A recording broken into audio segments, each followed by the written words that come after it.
Hello, good evening. Welcome to a live episode of the O&G StrikeZone. Bryan Fulford, Kelvin Rozier, Marcus Green here.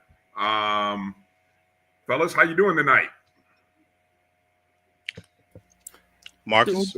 Doing good. Everything's going well. We got a W on one side of the bracket, so everything's looking up. Weather's turning up. Team's doing good. About all you can ask for. Good. I'm a rattler, man. I'm a striking rattler. I mean, of course, I'm doing well. Bear with me here, fellas. We're having a little technical issues on one of our streams. I think it's because we're also doing live BCSN game time in-game shows from the SWAC tournament. So I think it's playing havoc on our Facebook feeds here.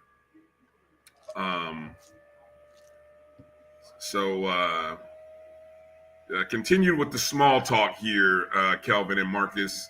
And so give me a second so I can get some communication to the producers, because I think that is why the Facebook feed is not going. We say hello to everybody who's watching us on our YouTube pages and on X and on Instagram Live. Facebook is not going out though. So continue forward, fellas. Give me like a minute here, and I will I'll come back here in a second. All right. Well, hello everybody. This is live. Good evening. This is how we roll sometimes. We want to thank you for tuning in, watching the O&G StrikeZone. And we're going to get started with the roll call very shortly. Guests for tonight's show will include our bowling coach for the first time at the top of hour 2, Coach Jeramy Williams. So we'll get a chance to talk to him and, ask him about, his background and what his plans are for building, because it's a total rebuild for that program. So we look forward to introducing him to Rattler Nation. And at the bottom of this hour, we're going to have a FAMU Hall of Famer, an expert on FAMU basketball, the last person who was a successful men's basketball coach for an extended period of time. Last time we went to the NCAA, the last 2 times we went to the NCAA. Coach Mike Gillespie will be a guest on our show tonight. So, we're looking forward to that. And after, at the bottom of the second hour, FAMU men's basketball team should be playing on some kind of cats from somewhere in Mississippi, and we'll probably talk about and maybe do some strings with that. You ready, Bryan? Hashtag beat JSU. My second favorite hashtag to post as I put out there. Number one, of course, is always hashtag beat BCU. That's got to be number one. Always number one. All right, so I've sent the memo out. So unfortunately, I feel bad for any of our Facebook family. If they're watching the show on Facebook, they're not getting the feed right now. Well, Chuck Hunt, no Nashville checking in then. Yeah. So let's kind of go. That's why we're on all these different platforms. So hopefully the folks will check in again. So like Kelvin said, we'll definitely, this will be half show, half watch party. Obviously, because the men are scheduled to take on Jackson State at 8:30, right about the time when we've got Coach Gillespie on. So looking forward to talking with him and catching up. All right, let's go through the roll call here. Again, want to encourage you to go ahead and donate to the show. There you see the, as you can see, you see the Cash App symbol down there, Cash App, MyJBN, MyBCSN. You can always hit up. You can hit that square cap or the square as well. You can always leave a super chat in YouTube on the MyJBN Online, or you can join the JBN channel as well. All of your tips, support, greatly appreciated. So with that said, let's start with Jimmy Mack. Jimmy Mack, first one in the building. What's up, J-Mac? Say hello to you, Jimmy. Appreciate you coming in and joining us. Also checking in, Melissa Wilson. Checking in. Good to see you. Good to see you. Hi, Melissa. Kelvin with his greetings. What's up, Kelvin? Good to see you, Marvin. Mary What's up, Marvin. Hey, Auntie. Thank you for being a JBN subscriber, Mary. Always appreciate it. Shout out to Tony checking in. Good to see you, Tony. Marcus, another JBN subscriber, checking in from Macon. Good to see you. Good family name. Yeah, that's what I hear. Meredith, another good JBN subscriber. Thank you, Meredith. Good to see you. What's up, Meredith? Demetra checking in. Hey, Demetra, how you doing? Little baby's in the building. My dog. That's my dog. If anybody got something to say, let them know. That's my dog. What's up, Mitra? What's up, little baby? Ash checking in. Good to see you, Ash. Ken. Playing exchange. Let's support. What's up, Ken Ellis? Exactly. Tamara T checking in. JBN subscriber. Good to see you, Tamara. What's up, Tamara? Ezekiel Love also checked in. Good to see you. James Austin making a bold prediction. James, did you do what I did? Did you put your money where your thoughts are? Did you grab the Rattlers at plus 1750 on some betting market exchange? That's all I'm gonna ask, because I know I did. I put a little pizza money on us to win the championship. So off to a good start. 1 down, 3 to go. EA checking in. Good to see EA. He's ready. Good to see you. All right. I know we'll have some others. Again, like I said, unfortunately, our Facebook family, hopefully they are familiar with the YouTube feeds, or if you're watching on the Black College Sports Network page, you also could be watching us on Instagram Live. Let me see if there's anybody checking on the Instagram Live. Carlos Brown checking in on Instagram. Pour a little out for Carlos, but he says he's all right though. Carlos is doing well. Yeah. He's happy about the. Yeah, exactly. Men and women, if I'm not mistaken. Yeah, I think the women are still in it. Obviously, I think they're still in it. That was the game that was played a little earlier. So, and the men got upset. Yes, indeed. Grambling the 8 seed, the defending champs, +6, took out the number 1 seed in an overtime thriller. What a game! What a game! I need to check the pool. I might have picked that. Did you pick Grambling? I may have. I like, postseason. I go with the people who used to winning in the postseason. So Texas Southern Grambling, outside of us, we ain't got that experience, but I like our team, and I'm a homer. Damn it. It's okay. It's okay to be a homer. It's okay. All right. So before we make mention of the game, let me make mention of some of the awards from Monday night, because the SWAC awards came out. And hold on, wrong screen. Let me switch up. Let me go back to this screen. Switch up our headers here, all this producing and shit I'm doing. So, there we go. All right. Well, a couple of awards on the men's side, pretty big awards for the men.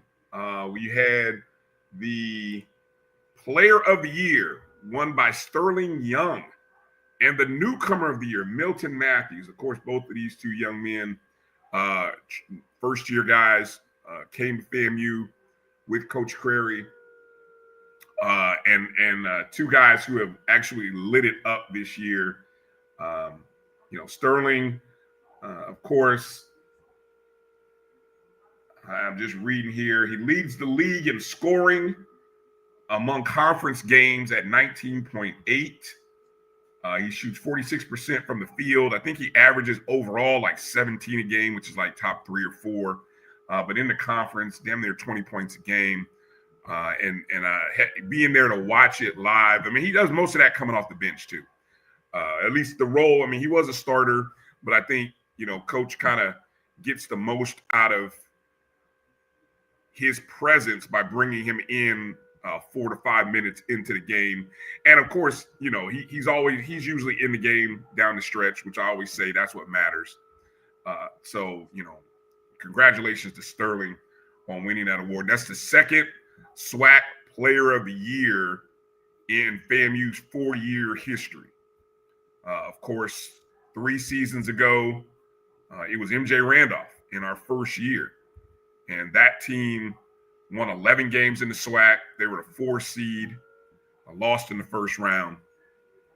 Sterling, of course, being the second Player of the Year. And actually, he is the third FAMU basketball player to win Player of the Year. Of course, we cannot forget last season, Ariana Grizzle on the women's side was the Player of the Year. So, I mean, that's 3 seasons in our first 4 years in the SWAC that FAMU has had a Player of the Year on the men or the women's side.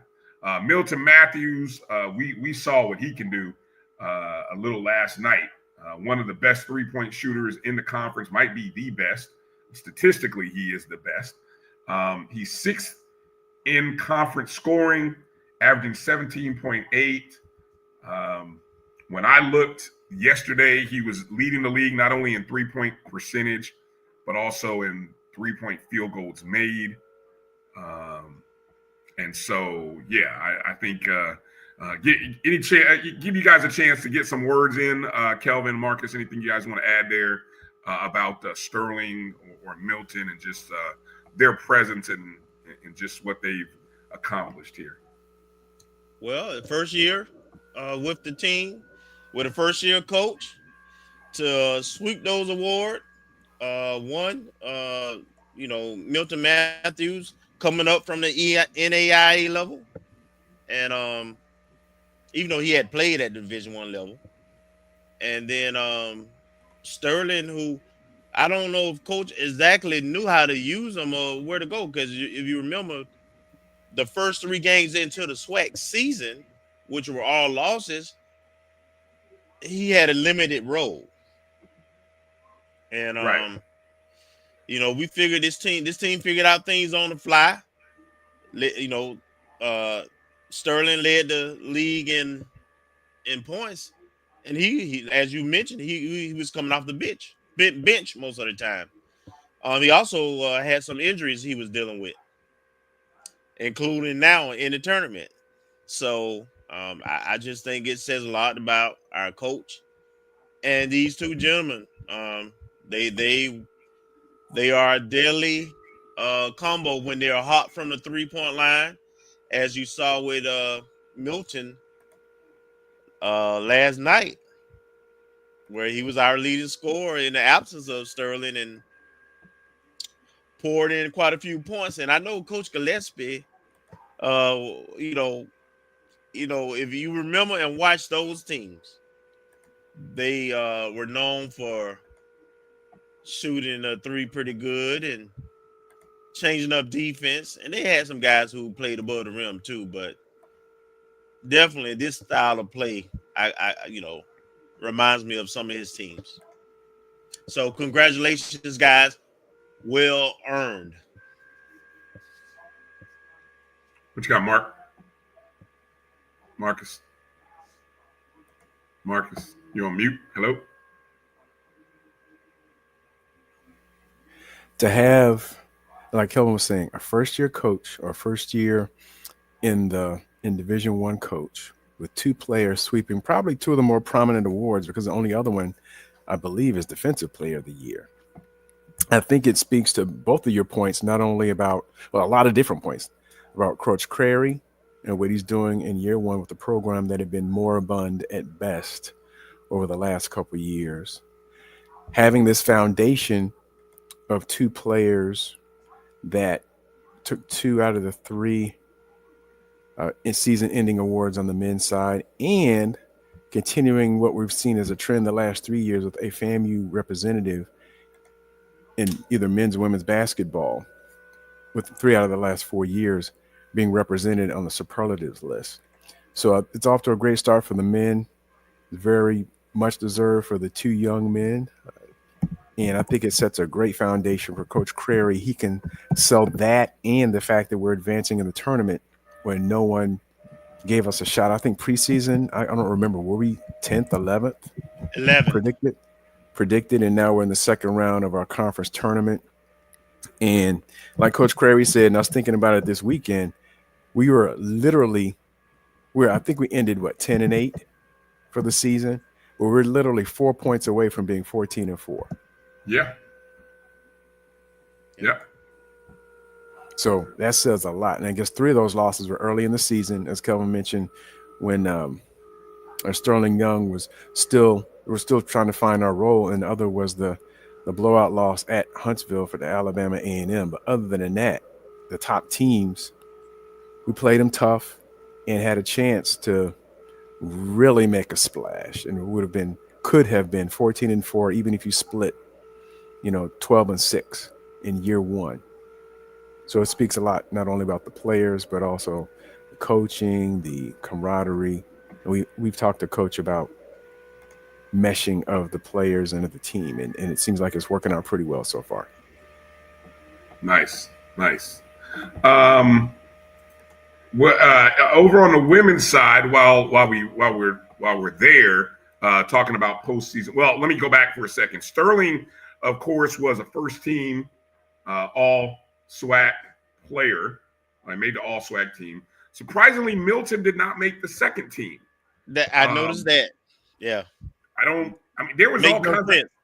No, there were all kinds of oddities. Even on I think there was even the young man who won Defensive Player of the Year in the SWAC. He didn't make first or second team. We talked about that on the Monday show, but it's very weird. But anyway, it is what it is. Over on the women's side, Cheyenne McEvans, she earned all SWAC second team. And I think in large part averaging about 13 a game, definitely one of the top 5 scorers in the conference, definitely. So let me quickly get through again. Tonight is the quarterfinals, but last night was the first round game of the SWAC tournament, FAMU versus Prairie View A&M, a team that we had previously beaten the one time we played them out in Prairie View. We got the news probably 30 minutes, an hour beforehand. Our friend Liv kind of broke the news that, at least before it got out on TV and for people who weren't in Atlanta, that the Offensive Player of the Year, Sterling Young, was in a walking boot. So no real word on what that is. I did not make a call or a text to Coach to kind of find out. I just kind of left it alone. So we'll see if it's a day-to-day situation or what. It's very possible that whatever may have happened at the end of the Bethune-Cookman game on Saturday, because he sure as heck looked good going to the bucket and throwing his body in there amongst the big trees on Saturday. So whatever happened may have happened then. I'm only speculating, don't know. But without Sterling, we got out to a slow start in the first half, down 32-23 at half. And I think it was more a product of Prairie View just making shots. I don't know. We obviously missed Sterling coming off the bench, giving us that spark plug, but we seemed a little flat. I don't think we hit any threes. We may have hit like 1 3 in the first half. I don't know if anybody, either you have stats on that, but I'm just going off recollection from watching it. So we go to halftime, and I text Road Dogg. I told him, I said, Mike, you need to get in now. We're down 9. I said, you better go play. You better go play the second half while we're an underdog, because we won't be. I just knew we weren't going to be an underdog for long. And sure enough, we came out on fire in the second half. I think we erased that 9-point deficit real quick in the first 5 minutes of the second half, and just continue to build that lead. Hopefully you're following us on Twitter at O&G StrikeZone. I was tweeting out the second half updates. We ended up outscoring Prairie View 52-34 in the contest. Milton Matthews had a game-high 23 on 4 of 9 shooting from the 3, and you saw when he got hot, he just got hot. He was pulling with no conscience with his 23 points. Jordan Chapman he was 3 of 6 from the arc. He had 11 points in the contest. Shakir hit a 3. He had 11 points. Roderick Coffey, 7 points, 9 assists in the contest. And how about off the bench, Caleb Washington? We surely needed his play and production off the bench. He had a double-double, 12 points, 11 rebounds. He was a big X factor. We didn't see him on Saturday, but he came to play in a big-time way, and we got that win. And now we advance, and we're playing Jackson State. Your thoughts, guys, on the game here before we go to break? Well, we beat them twice already this season. They best player, the leading scorer, I think, is a former Rattler, big guy, big Shannon Grant. I think it's a good matchup for us. We have to make shots. That's how we win. And I'm looking forward to a competitive game and a Rattler victory. What do you got, Marcus? Thoughts on last night's game? Oh, as a point of honesty, I went to bed at halftime. Oh, Lord. Not because, I did. I was tired. I'm still recovering from a loss of hours. And so I was like, man. So I went to bed, and I woke up this morning to check the score. So I was surprised because I thought you must have really been tired. 9 points down. Marcus is like, oh man, you must have been tired. No, just a long work week, and the hour that we skipped ahead Sunday is still working on me. So I was like, you know what? I'm gonna go to sleep and just pray that everything turns out, and it did. But in the first half, it just seemed, I guess the other thing, I don't know who the commentators are, but that's another reason I was like, there was one commentator that was constantly trying to make jokes and stuff, and I was like, okay, I'm tired of him. It was not the A team in the evening. I don't know who it was, but I was like, okay, I'm getting low. I had to put it on mute. And so then, I'm glad everything worked out well, and I did. Ezekiel shaking his head, man, I got to go to bed. I got to earn some money to keep this house up. Come on. But I'm glad everything pulled out, and then I got already set on for the game now, just waiting for it to come on. And as far as tonight's game, I'm always curious to see how the learnings from the first 2 matchups when you get into a conference tournament, how things play out. That's all I'm going to say about that. I want FAMU to win. Predicting FAMU to win. Sterling Young being out probably has some impact on it, but if they have the same game plan and the same level of execution, then I would expect a victory. But I'm always curious the third time around how things work out in terms of what they learned the first 2. Right. Well, we will see. Tip-off should be shortly from the Gateway Center there. My people, boots on the ground, told me it was a great crowd. Should be an even more electric crowd tonight as Jackson State is playing. It's FAMU. That rivalry is what it is. Anybody who's on social media, you know what it is. So I'm sure they were very, in the same respect that some of our Rattlers were very, what's the word on Saturday? We were very present in their feeds after Mississippi Valley State's women had beat them. That same group turned around and threw it right back at us last night, or those those of y'all who were out there posting, that's all I'm gonna say, because it wasn't me. I wasn't out there, but some of y'all just can't stay away from the Jackson State folks, and so they definitely got their lick back. We'll talk more about the women's frustrating game and the end of that season a little bit later in the show. It's live. It's live now. We're contractually obligated to talk about it. So, all right, Bull says we are live, which means let's take our first break, give everybody a chance to get their TV set up, and coming up on the other side, we got a Hall of Famer, FAMU Athletics Hall of Famer, the second winningest coach in FAMU basketball, the last coach to get us to the big dance, not once but twice. We're talking to Coach Mike Gillespie on the other side. Coach is coming in, and we're going to talk about the past, talk about the current, and maybe even talk about the future of FAMU basketball. You're watching the O&G StrikeZone right here on the Black College Sports Network. We'll be back in just a moment. Planning an event? From weddings to corporate functions, CMJ Events LLC brings over 15 years of experience to make your vision a reality.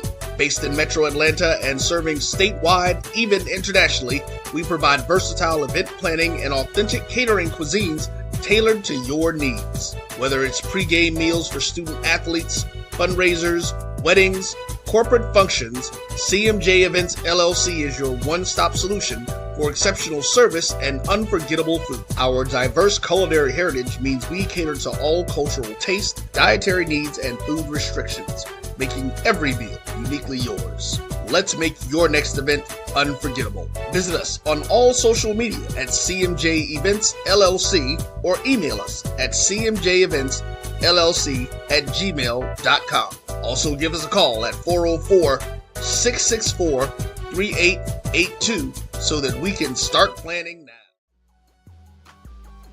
This is the Dean of the College of HBCU Sports, Kenyatta Cavill of Dr. Cavill's Inside the HBCU Sports Lab with Mike Washington and Charles Bishop. Come mix it up in the lab where the course lecture is in session every Tuesday from 6 o'clock p.m. Central Standard Time on Facebook Live, YouTube Spreaker, or the BCSN app, as we discuss all things about the HBCU sports culture, including exploring the week that was in the sporting HBCU diaspora, as well as the upcoming week of HBCU sports. With me, the Dean, the College of HBCU Sports, on Dr. Cavill's Inside the HBCU Sports Lab with Mike Washington and Charles Bishop. Course lecture dismissed. You're looking for the latest information on Southern University sports, the Southwestern Athletic Conference, and HBCU athletics. There's only one place to go. Tune in to the Carlos Brown Show, exclusively on the Black College Sports Network. Thank you guys for what you do for HBCU athletics. This is a fantastic avenue for all of us. This is our ESPN, so we love what you guys do. Bryan, AD, Roy, all you guys at BCSN, we really appreciate what it is that you guys do for us.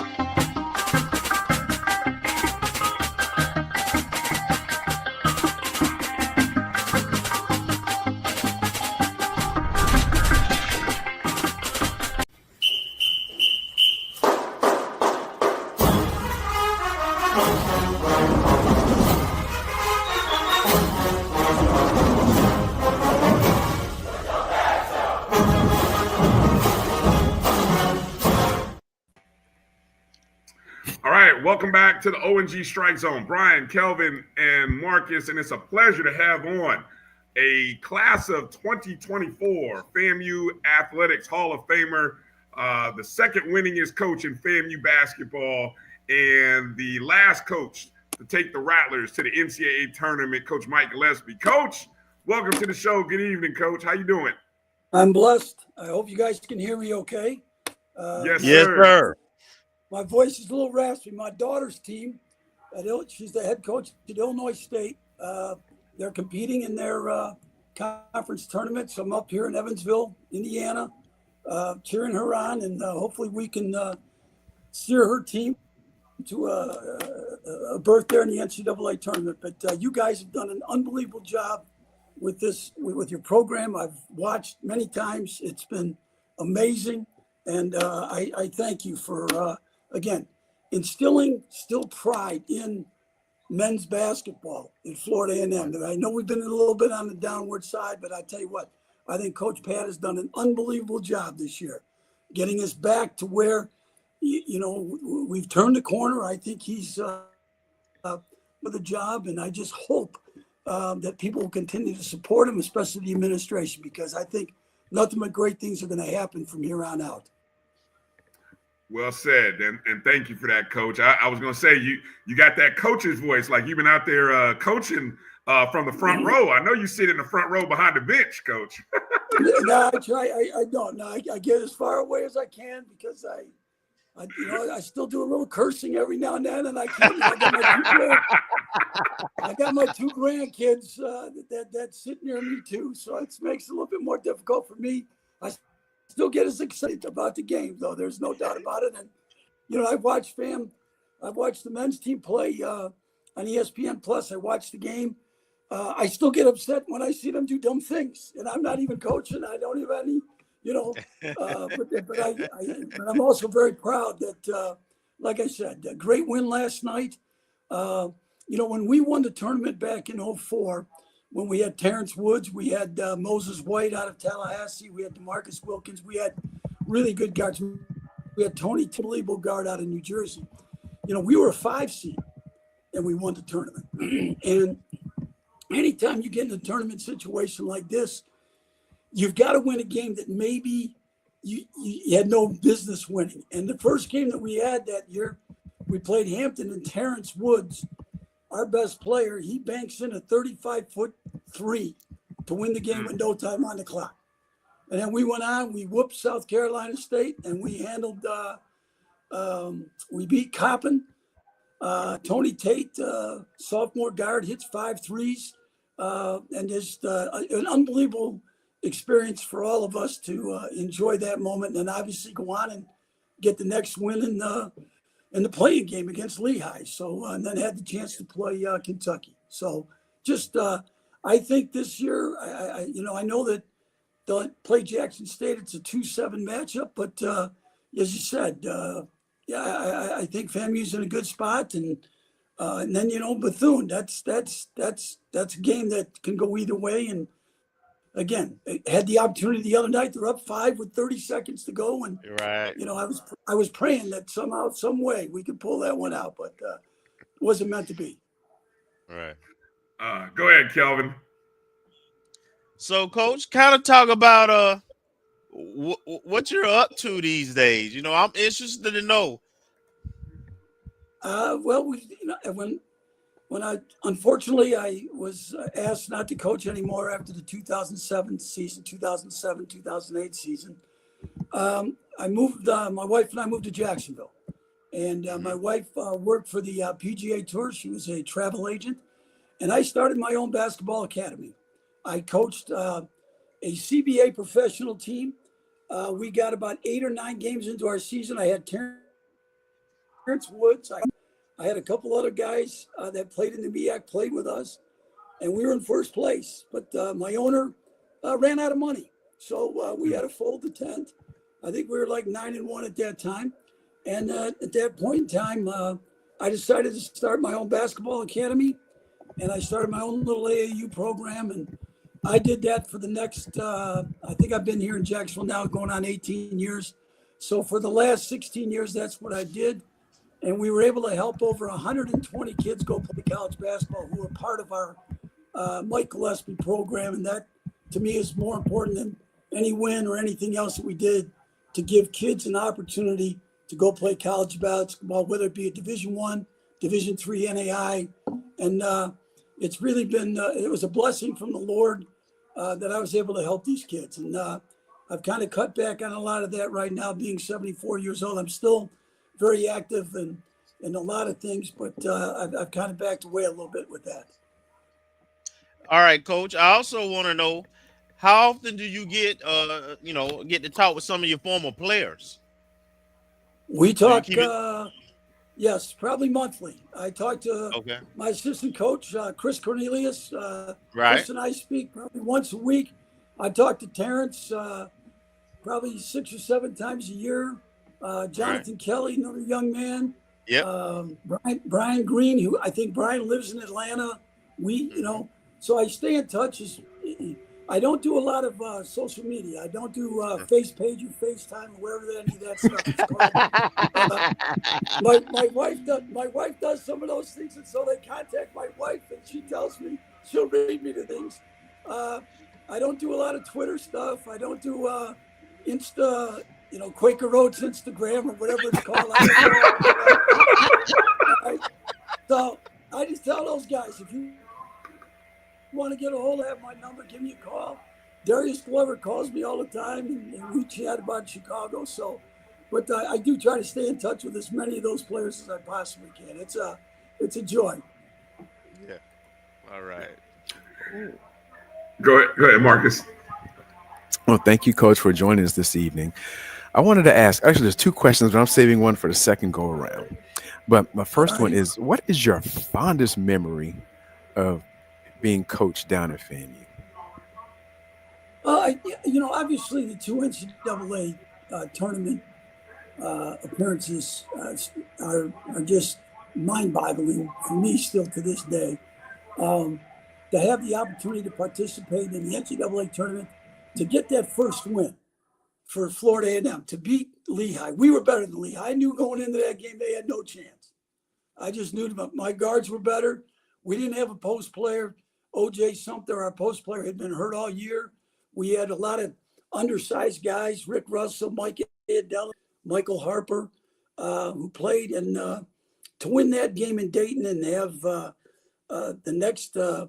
we had a police escort going into Columbus, because that's where we had to play the number one team in the country, Kentucky. And when I saw that police escort waiting, I turned to my assistant coaches. I said, okay, what did our guys do last night in Dayton that we got a police escort waiting for us to get us through to Columbus, to our hotel, into the arena? And found out that those guys are just there to bring us in, and then to have the opportunity to play the number one team in the country. I don't know if you guys remember, we were a 34-point underdog. Yes. And everybody thought we were going to hold the ball. And the score at the end of the first half was 60-52. Leading back away, Terrence had 21 points at the half. They beat the living snot out of him on every shot he took. We didn't get a call. And with 9.5 minutes to go, I actually went back and looked the other day.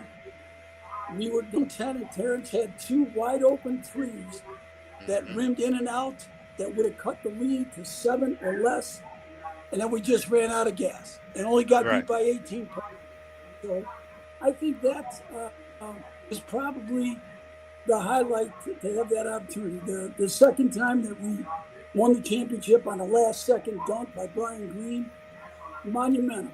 And then I thought we got screwed by the NCAA. I thought we should have been able not to have to play the play-in game. We thought we were going to get a chance to go play Kansas or Chicago. And at that time, we had 7 guys out of Chicago on our roster. But the NCAA wouldn't do it, and we had to play the play-in game, and we just kind of ran out of gas. But other than that, I think the other thing would be the graduation rate.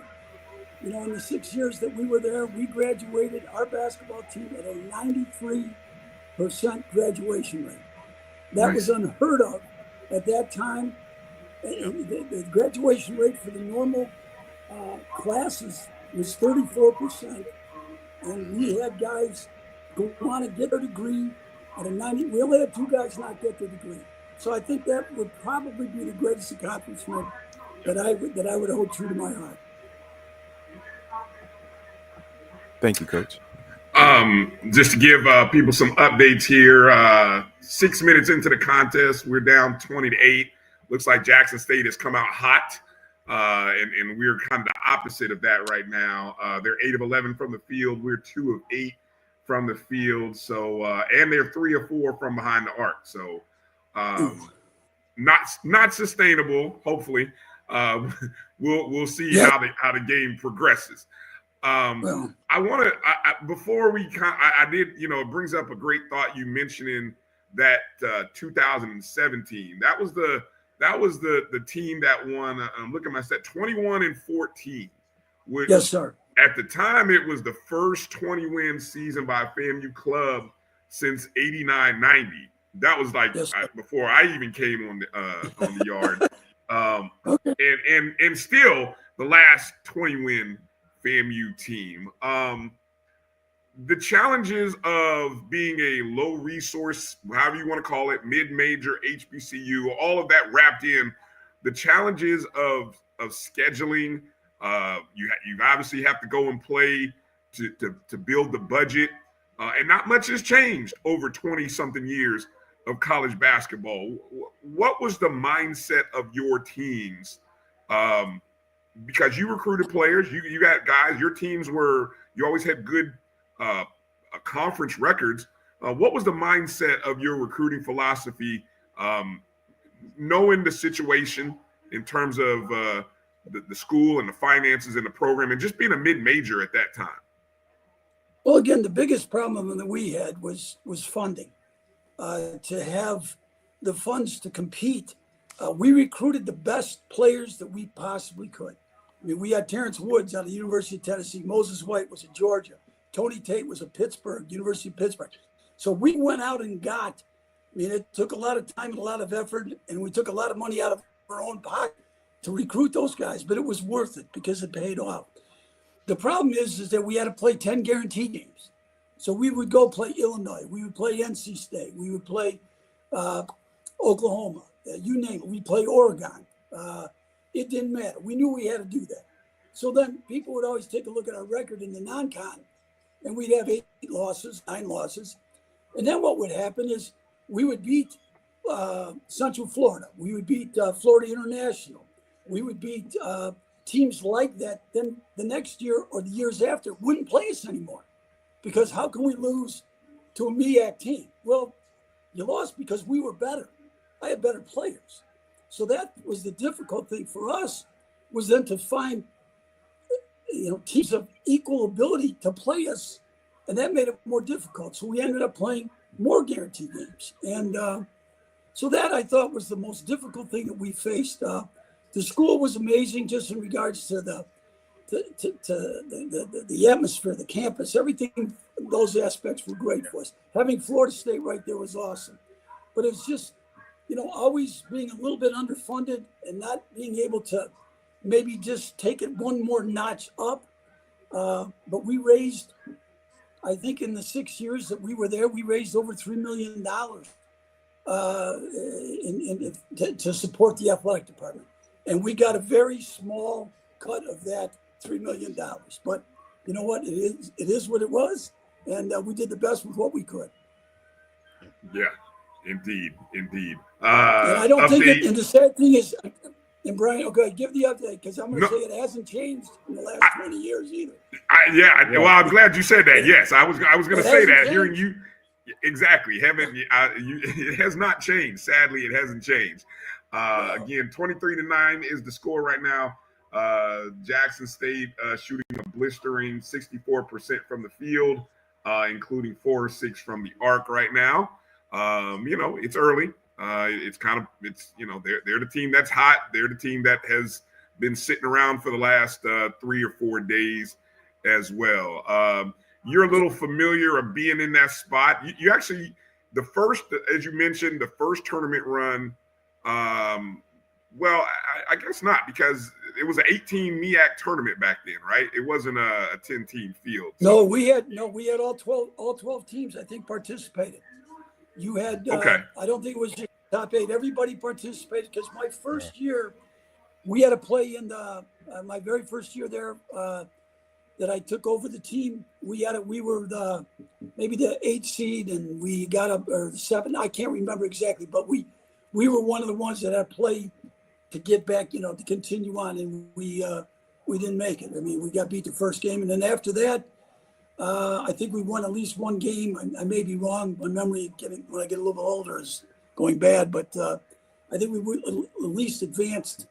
In fact, the second year, I thought that team was as good as any team, and Terrence got hurt in the semifinal game against South Carolina State, and if he didn't get hurt, we would have been playing for the championship the next night, but that didn't happen. So it brings me to my question about rest. Is there an advantage? How much of an advantage or disadvantage is there when you have a game under our belt, like our guys had a game yesterday versus a Jackson State who has had an extra day's rest? Well, I think it's going to be extremely for FAM to win 4 games in 4 days. That's going to be extremely difficult. I know, Coach, because I think they would play Bethune, and then I think they would play. There's one rest day. They get one rest day. Yeah. So if we win this game, they actually get a rest day tomorrow, and then and then the semifinals. Yeah.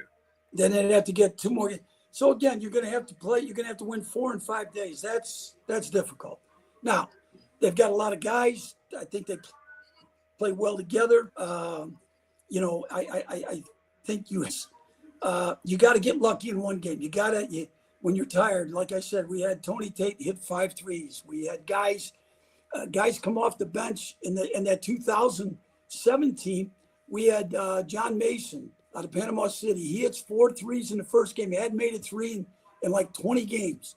The second game, we got L.C. Robinson out of Illinois. He makes 7 threes. Now, okay, and then in the championship game, Joe Ballard was our starting point guard. Joe averaged 3 points a game. He has 13 in the championship game. So those things can happen, and I think FAMU has enough talent. I think Coach Pat does a great enough job. They got to get this one. Somehow, you got to get lucky one time to get this next win, take that day off, and then now you're playing with house money, and that's all you can ask for. Well said. Well said. Go ahead, Kelvin. Coach, tell me if I'm wrong, but wasn't it you and your staff that was recruiting O.J. Mayo when he was like one of the top recruits? Oh yeah, we did. My son got on there right away. Yeah, talk about that process. Excuse me. With O.J., he had put out in a publication that he had interest in Florida A&M. He had interest in playing it at HBCU. So my son, who was an outstanding recruiter, and he got on it right away. He tracked it down, and we stayed in touch with him all the way through the process. Needless to say, he chose to go to USC, and so I guess we can't be too bitter about it, but we really felt we had a chance. I know that he was blowing smoke a lot, but I think there was a certain part of him that really felt he had to have a great impact and do something special. And that was the point that we really tried to hit home to you, that you could be like the first true All-American to play at an HBCU and maybe take us further in the term. We really played all that aspect to get a quality education, and it just wasn't meant to be. But it was a good run for about 3 months. We were on it day after day after day. So it did bring some recognition to our program, which is what we were trying to do. Absolutely, Coach. Talk about your championships and your time prior to coming to FAMU at TCC and how that prepared you for a Division I job at FAMU. Well, thank you very much for saying that. When I took the program, I started the basketball program. In my first year, I think it was 1990, 91, we had like a club team, and then we had 10 years of excellence.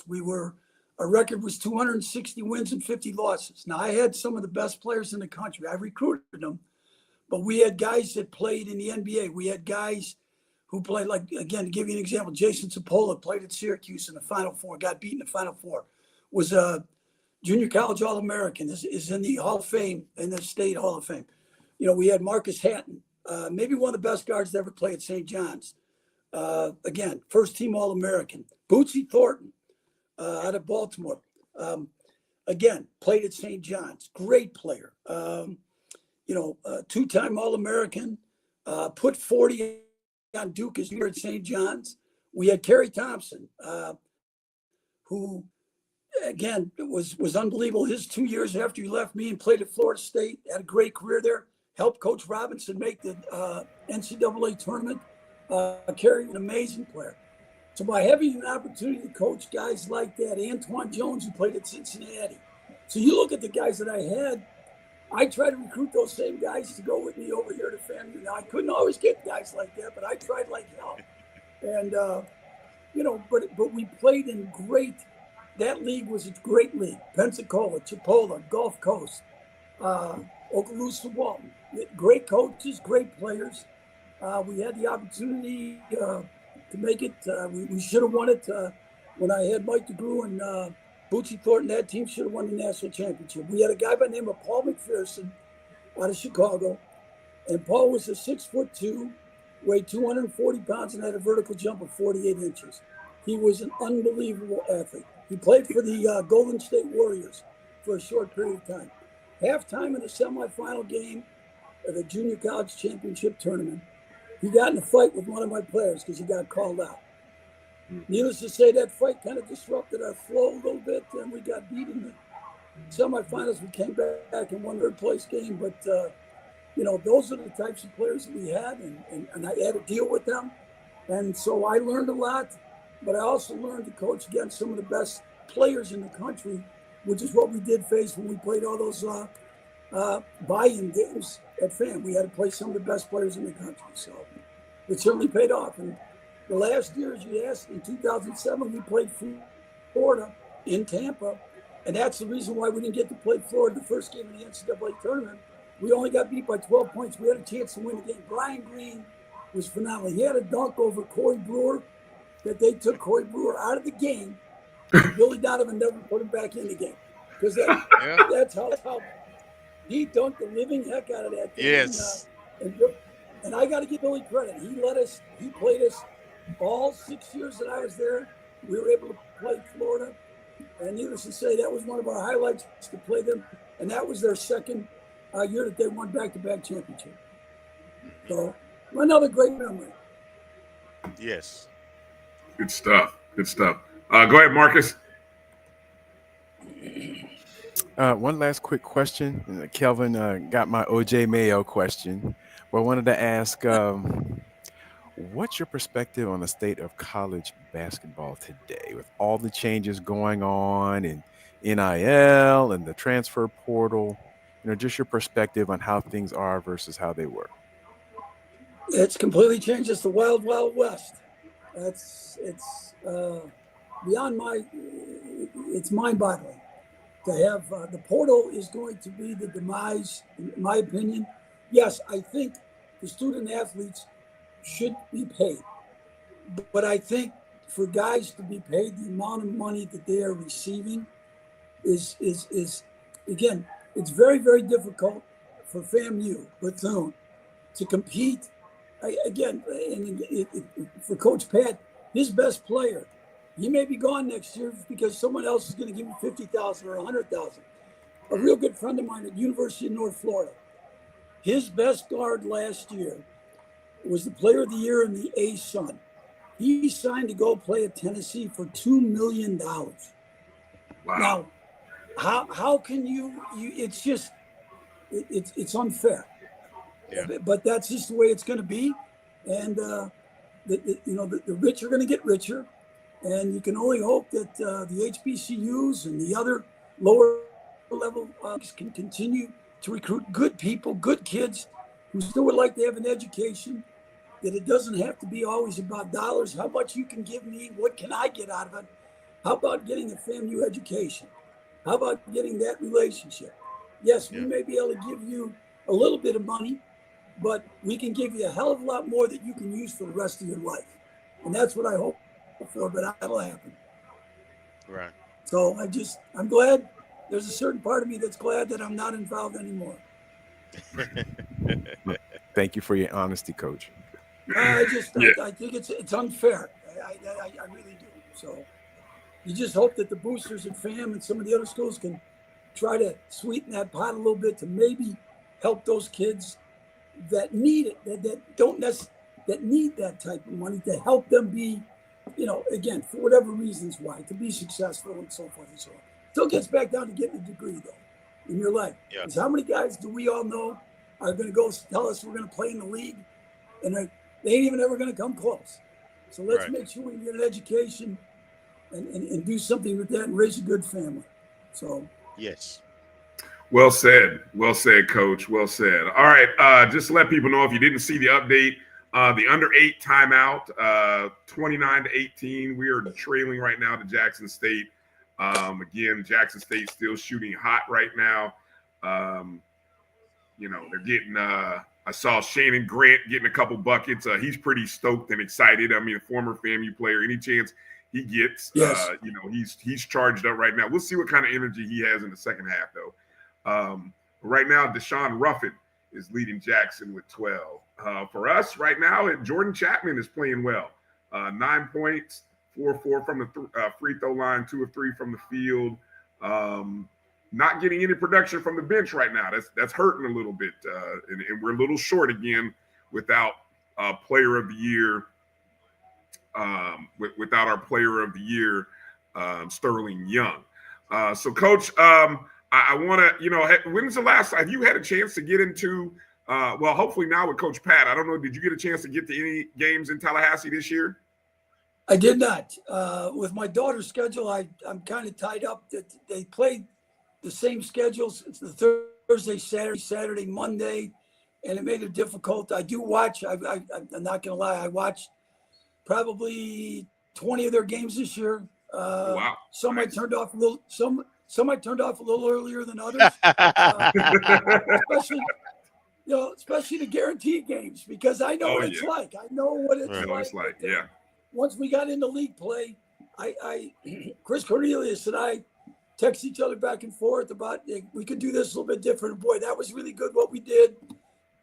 And I was really I felt bad about the young man getting hurt and not being able to play, because that one guy, that makes a big difference. You lose your best guy, your leading scorer, and I've been there, done that. And boy, it's just, you got to hope that some of those guys, like you just said, Bryan, coming off the bench, and that's what to win our two, we had guys come off the bench and give you a special performance. And somebody's got to do that tonight for them to, try to squeak this one out. Yeah, definitely do. Coach, like I said, I know you were there in Tallahassee to receive the Hall of Fame induction, and I kind of want to get you out on that and just maybe talk about what that moment meant to be recognized and inducted into the FAMU Athletics Hall of Fame this past fall. Well, to be honest with you, it was, besides my children, and I've been married now for 54 years, been with my wife for 58. So I can't say to get that induction was better than that, but because she'd get a little mad at me, just a tad. But it truly was. I was. Uh-oh.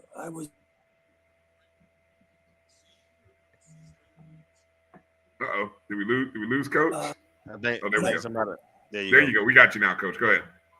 Good. Like I said, I was shocked. I was elated. I was honored. When I got the call from Marvin, and I got the call from Vaughn, and then Terrence Woods. Terrence had a lot to do with it. He nominated me, and then he had all of our, from what I heard, a lot of former players, put in the nomination, which was really, really, really kind of Terrence, and then all those guys. I think that's the love that I try to share with my players. But when I got the phone call, I cried. I was extremely honored. I've been fortunate to be in, and I'm not trying to toot my own horn. I think 4 other Hall of Fames, but this one ranks obviously as my greatest honor, because to do the things that we did there under trying circumstances, to work with those young men, to graduate those young men, and then to have again the university, see fit for me to be a Hall of Fame inductee. I again, sometimes the words to express how gracious it was of them, and how honored I was. It was tremendous, and I was so fortunate that my entire family was there. My daughter flew in, my wife flew in, my son, his wife, my grandchildren were all there, and that's what made it special. I know my father was an unbelievable coach. He's been inducted into almost 18 Hall of Fames in his coaching career. And he died 10 years ago. And I know my dad was smiling down upon me, because when he coached baseball, he actually played against Florida A&M.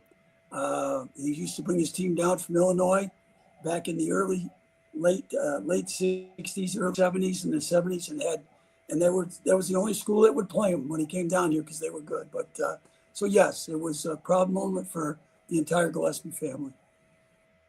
Nice, nice. Well, it's definitely a great honor, and hopefully hopefully next season we can get you there at a game, and truly, you know, we have to work on when we do that FAMU Basketball Hall of Fame, homecoming. When we do the basketball homecoming next season, we gotta have you in the building. I would please let me know. I would love to come back, and I guarantee we get a couple of the former guys to come back, and we'd have because we did have a few cold beverages after the Hall of Fame night there. We stopped at the fourth quarter, one of my places that I used to go to, and we had a couple of the players and a couple of coaches. Avery Curry came over, one of my assistants. So it was a nice. We spent about 2 hours. We actually closed the place down. So that was. I would love to come back for the Basketball Hall of Fame. That would be a real honor just to be a part of what you guys do. Definitely, basketball is awesome, you guys. This is. I got to tell you again. This is the best thing. I mean, it's such a great thing for you guys to do for the athletes and the university. It's amazing, and I thank you guys for all that you do. No, we appreciate you. You know, the coaching that you did and the way you led and the way you instilled a lot of pride in us alums and fams wherever we were. Because at that time I was off the yard. I know Kelvin was still around Tally, but it was fun being able to brag about FAMU basketball during that period of time. And so for that, you know, we salute you and we say thank you. And we look forward to seeing you back on the hill the next time you do come up. And we'll start working on Homecoming 2026, Basketball Homecoming 2026, featuring Mike Gillespie and some of the old guys. And who knows, maybe we'll have our third NCAA tournament team. There you go. At that point, we got to hope for it. You better believe. Got to hope for it. All right, Coach. We'll let you get back in so you can watch the second half. And again, thank you for your time tonight. Good luck to your daughter and her school. Yes. And what's the team name again? What school she Illinois State University. Illinois State. Missouri Valley. Yes, right. Sir. So Missouri Valley. A lot of prayers going up. So hey, God bless you guys and thank you so much. All right, take care, Coach. All right, bye-bye. Thank you. All right, good stuff, man. Coach Mike Gillespie there joining us. Good interview. Appreciate him. And good luck to Coach Gillespie, the Miss Coach Gillespie. I think maybe it's Gillespie. And she's coaching Illinois State. So if you happen to check your scroll, keep your eye out in the Missouri Valley Conference, the women's conference for Coach Gillespie, and I think the Redbirds is their nickname. So look out for them. All right. We're at the under 4-minute timeout. We're down 37-24 right now. The only thing that I can glean from right now, guys, is that Jackson State is shooting 63% from the field, 57% from the three-point arc. Yeah. They look pretty. Yeah. That is what it is right now. They look up. fresh. Mm-hmm. Well, they look fresh, you know. I mean, like you say, they had a bye, so they look fresh and got a little extra bounce right now. But we were hanging, but we're hanging in there and staying close. At some point, you figure, we step up. I know we'll make some adjustments. We'll step up the defense a little bit more in the second half. And I'm gonna tell you now, with somebody on that pitch. At some point, the three's gonna start raining. So yeah.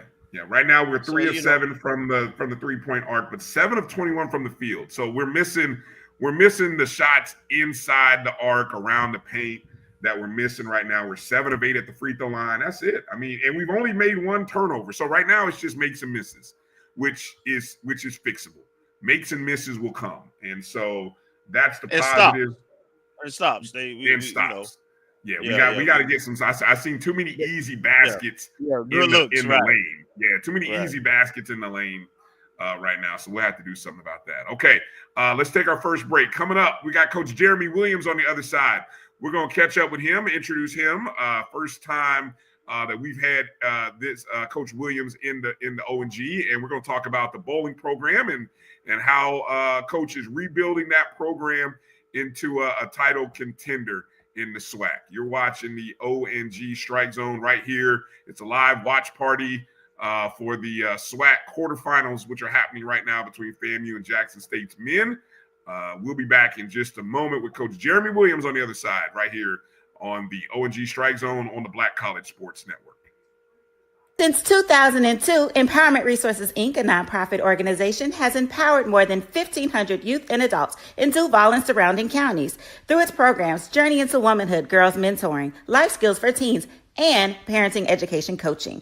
To get involved with programs, volunteer, or donate, visit www.empowermentresourcesinc.org. Follow us on social media, facebook.com/empowerment.resources and instagram.com/empowermentJAX.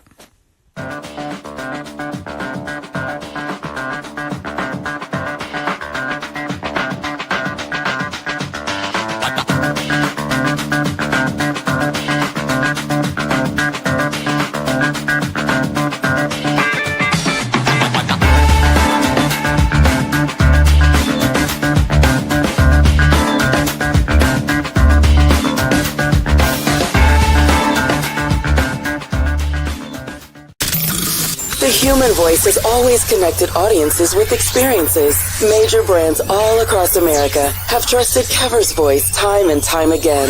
Conversational, powerhouse, intelligent, and sincere. That's the voice you need for your creative marketing process. KEAVERSVOICE.com. Kever's Voice, Kever's Voice, KeversVoice.com. Always on, all the time. It's never too early to plant the seed, to share the tradition, and instill a sense of pride in your HBCU with your little ones. HBCU Pride and Joy Children's Boutique helps you share your school spirit with a wide selection of adorable kids' apparel and accessories officially licensed from your favorite HBCU. Visit hbcupridejoy.com and follow us on all social media at HBCU Pride Joy on Facebook and Twitter. When it comes to professional learning, teachers deserve better. From the leader in online learning, Stride brings you the Stride Professional Development Center, an on-demand library of mobile-friendly courses that gives teachers choice and flexibility, allowing them to learn anytime and anywhere. Our dynamic courses provide bite-sized learning and help educators advance their knowledge while also gaining professional development hours. It's time you take charge of your learning. Visit us today to get started.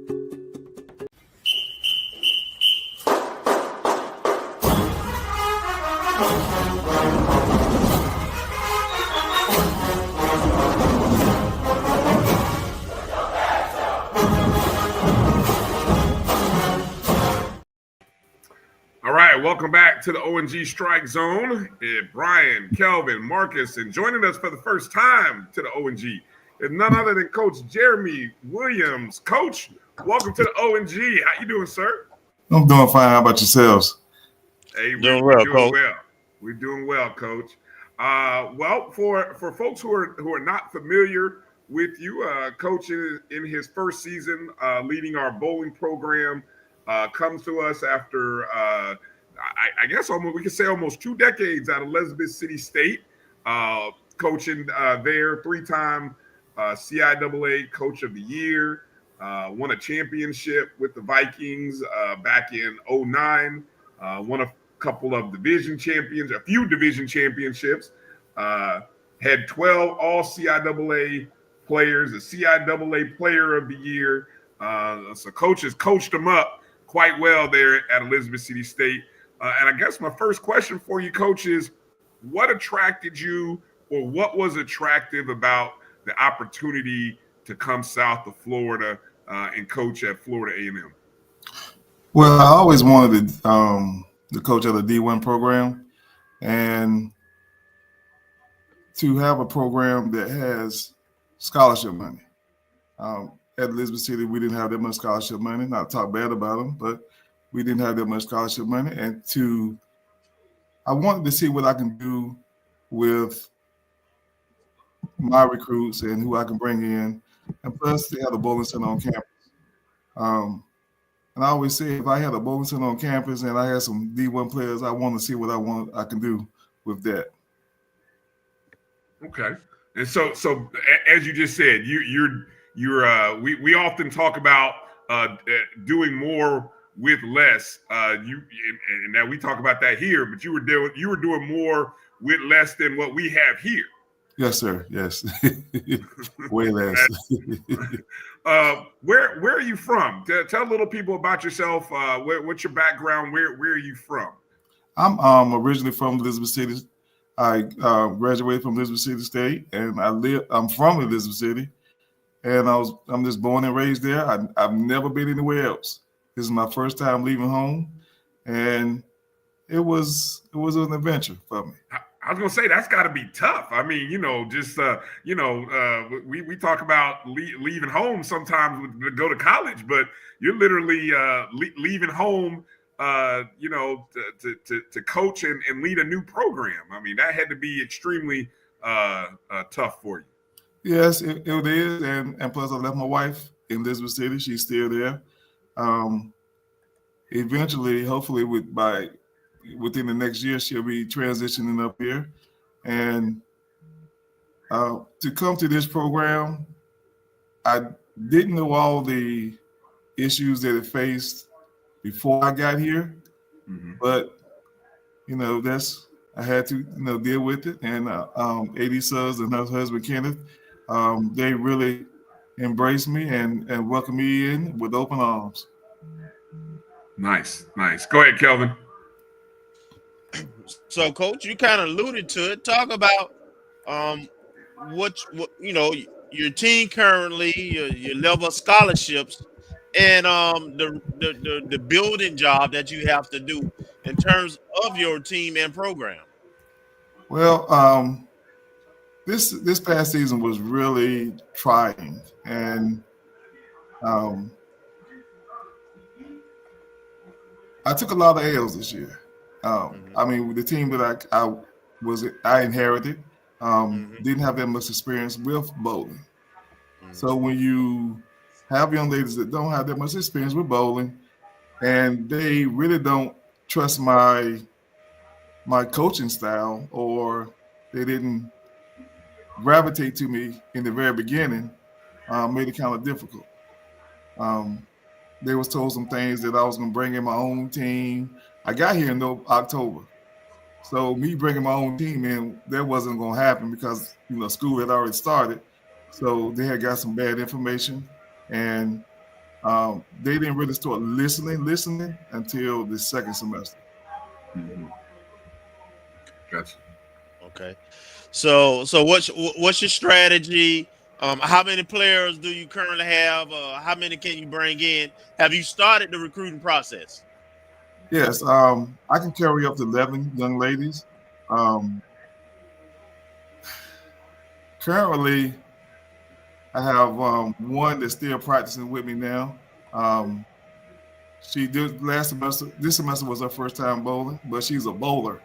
She has, has been bowling for a long time. But and she had one of the highest. She had the highest average on the team.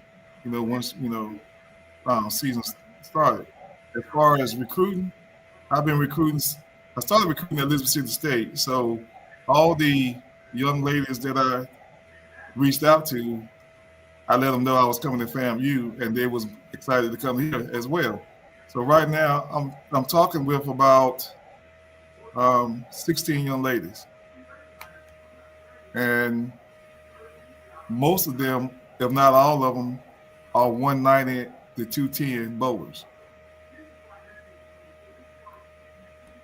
Okay. For the novice, break that down. What that means.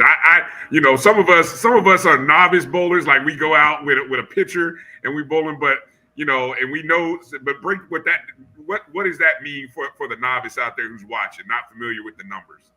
Okay, from when I first got here with this team here, this past team, they was averaging between, I say, 100 to 130.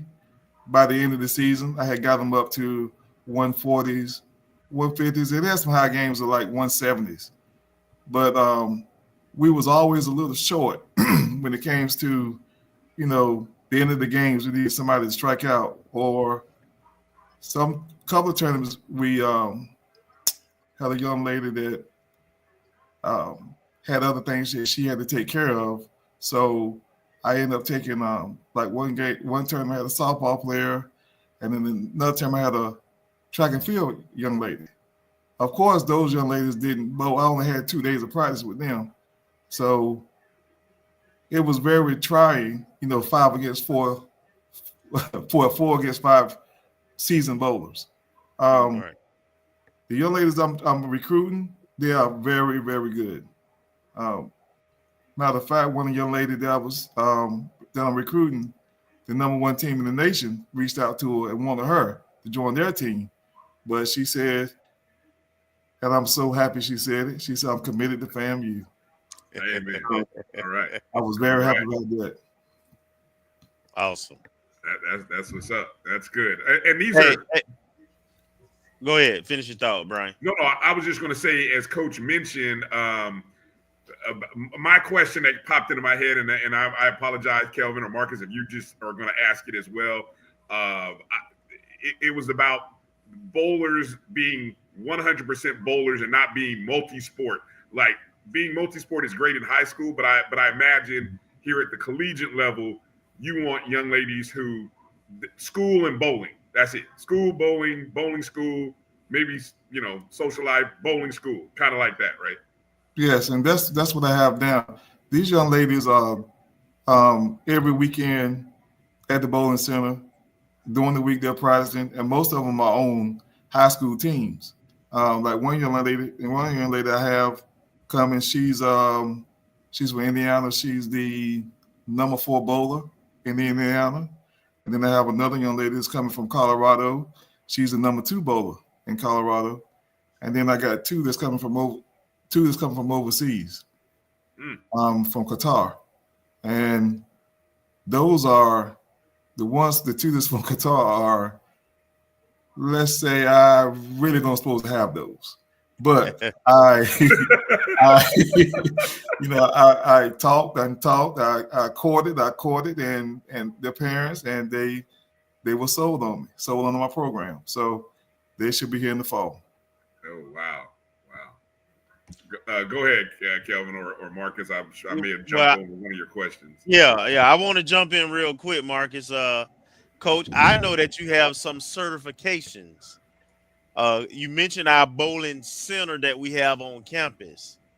I want you to talk about your certifications and what that means in terms of, helping to make sure that our lanes in our facility, our bowling alley, and its equipment and everything is competition ready. Yeah. So kind of talk about that. Okay. Let me start off with my coaching experience. I am a USB certified coach. I'm a civil coach, and I am a Brunswick certified mechanic, and I also teach 2 classes, which I'm trying to get a couple more classes. I'm trying to teach 4 classes next semester, and I believe the more that I teach, more people learn, more students learn how to bowl. The center will be more busier and have more utilization throughout the school year. And that's what one of my responsibilities with student affairs is, to have the center utilized more. As far as the machines are going, the machines are running really good. We just need a lane machine right now. The lane machine is one of the most important things in a bowling center, because it puts down the pattern for the tournaments. I can put down the patterns for the tournaments if I had a decent lane machine. This past year, I couldn't do that. We didn't get adjusted to the lanes until we got to the tournament site. So I'm working with student affairs with Miss Mallett and Miss Spell, and trying to get a lane machine for the students, for the student bowling center, as well as the classes. We all need that lane machine. Explain. I know what that means, Coach, but I know people are watching don't know what a lane machine does. So kind of talk about the pattern you're talking about and the order that it lays down. Just not getting too nerdy, but just let them know what that is. Okay, the NCAA has 7 bowling patterns. The patterns are on the lanes, and it's in a certain shape and a certain distance. If you can mimic that before you get to a tournament and practice on it, your chances of winning are far greater than you just showing up at the tournament. Now, the NCAA rule is you're supposed to send out the tournament pattern before, I think it's a week in advance before the tournament starts. Some send it out a little earlier than that. But other schools are actually putting the pattern down, and when they get to the tournaments, they are ready to roll. My team, I had to wait till I got to the tournament to figure the pattern out. And you only have like 2 hours of practice. Then you got the next day, and then the tournament starts. So the pattern is, it lays down, it cleans the lanes, and it puts the pattern down. And the pattern is probably 90%, 95% of what you can bowl on in the tournament. Yeah. Okay, good deal. I'm sorry, I might have to stop you from another thought. You were still going through your credentials, so you can finish that. That's about it. I've been in bowling center since 1992, and there's not too much I don't know about bowling. I've forgotten some things, and now that I'm here at FAMU, I'm remembering a lot of things, and I'm getting like the young lady I have now I'm working with is Kennedy Richardson. She's I'm trying to get her ball speed up, and so the other day she started out with a ball speed of 9.5 miles per hour. Now, as of today, I got it up to 13, so she's real happy about that. I just wanted some young ladies that's seasoned and ready to roll and want to win. And with the team I had last year, I'm not talking bad about them. They was fillers, and they walked on, but they did the best they could. But I don't think they had that winning spirit that, because they hadn't won too many games. And I didn't win too many games last year. I think I beat Grambling about 3 times, and that was about it. But I was happy there because that was my first D1 win. Yeah. But right. So I plan on being a whole lot better this year and contending for the SWAC. Yes, but my eyesights are bigger than the SWAC. I want to go win the NCAA championship. That's what I want to win. That's my goal. Now, I'm not going to be, and say I'm going to win it this year. No, I'm not saying that. But I will be more competitive than I was last year. There you go. Rattler Nation, we'll hold that on you now, because you probably figured that out already. Yeah, Rattler Nation is I've never had an alumni. I've never seen an alumni as strong as Rattler Nation, and that makes me proud. It makes me feel like somebody cares, right. And Rattler Nation, they're very, very strong, and I'm really happy to be here. Nice. Go ahead, Marcus. Quick question, just to follow up on what Kelvin asked earlier about recruiting. I mean, we're familiar, at least I'm familiar, and I guess most of us are, in terms of how things work maybe on a football, baseball, basketball type arena. But how do you track down recruits? Is it very similar? Do they have like for lack of a better term, a bowling equivalent of 24/7 sports or something where they rank bowlers and then they have star ratings, or if they play in specific tournaments that gets a player or players ranked? How exactly does that work, and then how you go about finding them? Well, this particular year, I went on Facebook, and this website called the name, forgive me. It was a website on Facebook, and I signed up for it. And it was a lot of young ladies up there showing their talents. They actually bowl free frames, and they'll say, "My name is such and such, my GPA, and I'm looking to go to school for business or architecture or anything like that." And then once you find one that has your school major, at your school, then you reach out to them. And I met several like that. But for some reason, FAMU, a lot of young ladies reached out to me for FAMU. I had about 8 or 9 that reach out to me for FAMU, and a lot of them is coming from the state of Florida. So I think matter of fact, I go to Capitol Lanes this weekend to see 2 recruits that I'm currently recruiting right for this semester coming up and next semester. One's a junior and one's a senior. So no, it's they do have high school bowling. Matter of fact, I'm talking to 3 young ladies from Chicago that was on the bowling team that won their championship. So I'm trying to get all 3 of those too. You know, I know the AD told me, go out and get your girls and you got to get your own team. But I don't know if she think I'm going to bring this many in. And there's I'm need a little bit more scholarship money.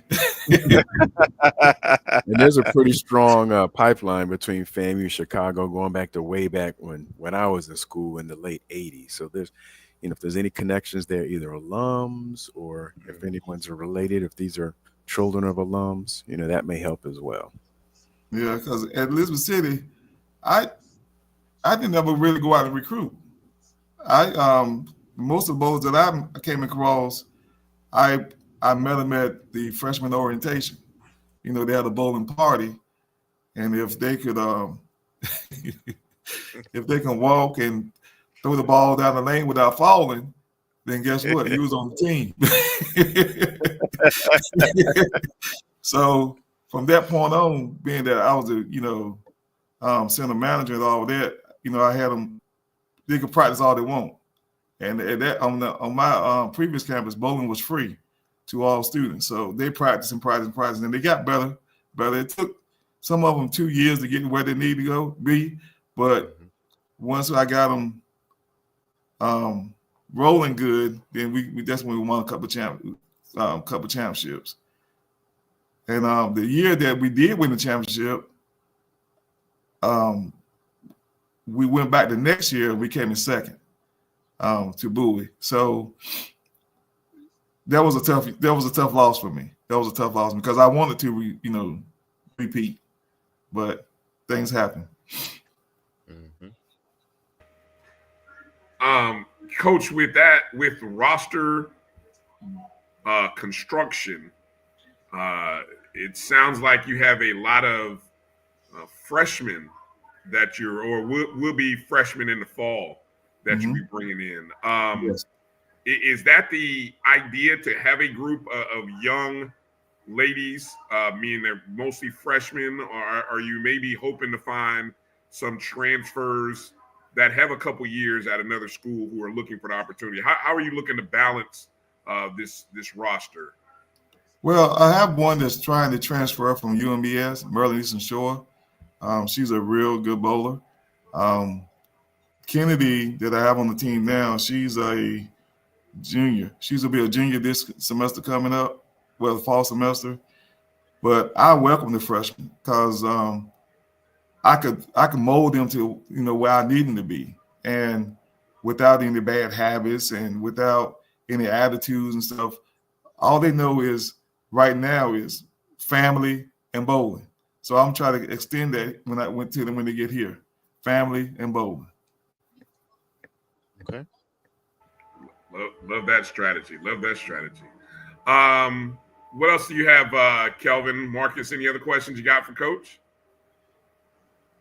Coach, how can Rattler Nation support you, and do you plan on having are we capable? I'm not even sure. Once we have the machine, are we capable of hosting a tournament? Is that a part of your strategy with your program? Well, we have 8 lanes at Gallimore Lanes. We can probably do a small tournament, but I do plan on hosting a tournament in Pensacola in October. I was told by AD Suggs that they hosted one a couple of in the past and would have a pretty good turnout. So I told her I would try to make that happen this year. And as far as bringing in older ladies, I tried with the transfer portal, but the transfer portal is hit and miss. Because once they declare themselves in the transfer portal, the chances are they're going to lose their scholarships. So a lot of them are not coming out right now. You know, it takes a lot for them to transfer to another school.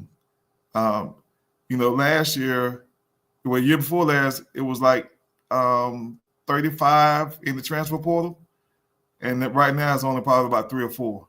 So the transfer portal right now is not looking too good for me, which I'd rather just have my new freshman, somebody I can groom. Mm-hmm. Yeah. Okay. I got All you. right. I got you. All right. Well, Coach, I definitely appreciate your time tonight. Oh, wait a minute, one more thing. Oh, yeah. If there's any alumni that wants to support the bowling team, this past year we traveled on a 15-passenger van. We had 5 young ladies, and when you have 15-passenger van is a 15-passenger van, and when you start adding the bowling balls, bags, and then you add their luggage, and then the other equipment that we take, it gets a bit crowded.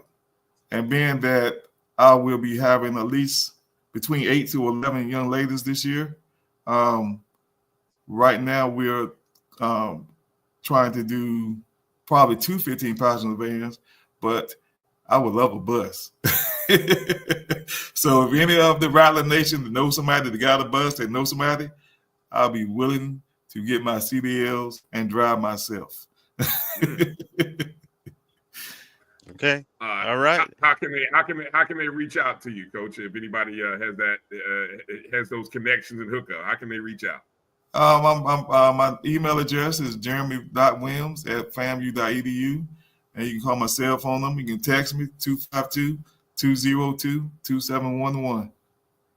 And I'm up all night looking at bowling videos, and young ladies is trying to come in. Now, I'm not gonna say all the young ladies I'm looking at are 200 bowlers, but majority of them are. There's some 160s and 170s that can be brought up to 200 bowlers, all with practice and repetition. And that's what a lot of these young ladies don't have right now, is a lot of repetition, because contrary to probably, bowling is expensive in these city centers. That's what I call them, city centers. And so they can only probably practice 3 or 4 games a day, if that, when they go practice. Good stuff to know. Good stuff to know. Again, appreciate your time again tonight, Coach. Look forward to seeing it. And just in case you didn't know, Marcus is our recruiting. I like to say recruiting guru, recruiting expert. So as he will be hunting down, I'm sure, and he's already building his list of those names. So as those ladies, young ladies, start committing to FAMU, we will know about it, and we'll be tweeting it out and welcoming them to the family when they start. So I know Marcus is usually on it. So I guarantee by the next time we talk, Marcus will have a little more info probably on some of these new recruits that you're mentioning. Yes, and I also would like to mention that when we do travel to different tournaments, we do stream live on YouTube. So if anybody want to look in, they can look in at the tournament. It's probably going to be FAMU Bowling, and you just type it in on YouTube and it'll bring it right up. And bowling is a sport that starts roughly 8 o'clock in the morning, and we bowl till 4 or 5 o'clock, and that's Friday, Saturday, and Sunday. So these young ladies have to have a good stamina, and most of the young ladies that we coach are throwing a 15-pound ball. So imagine throwing a 15-pound ball for about 6 hours a day, and that's what bowling is. Hey, Coach. I was gonna let you close out, but Bryan, I gotta ask this question because it just popped in my head when the coach was talking. Do I bowl? Talk about the Baker's match, the different type of matches that the bowling team does. Okay.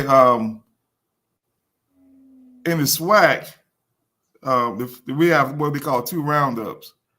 Basically, bowling is 5 young ladies against 5 young ladies, and whoever has the high score at the very end wins. In the SWAC is 5 match play games on Friday, 5 match play games on Saturday, and 5 match play games on Sunday.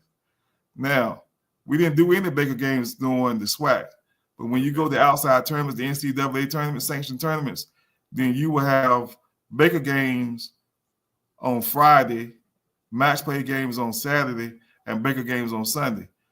Baker games are, you still have 5 young ladies, but the first bowler only bowls the first frame and the 6th frame.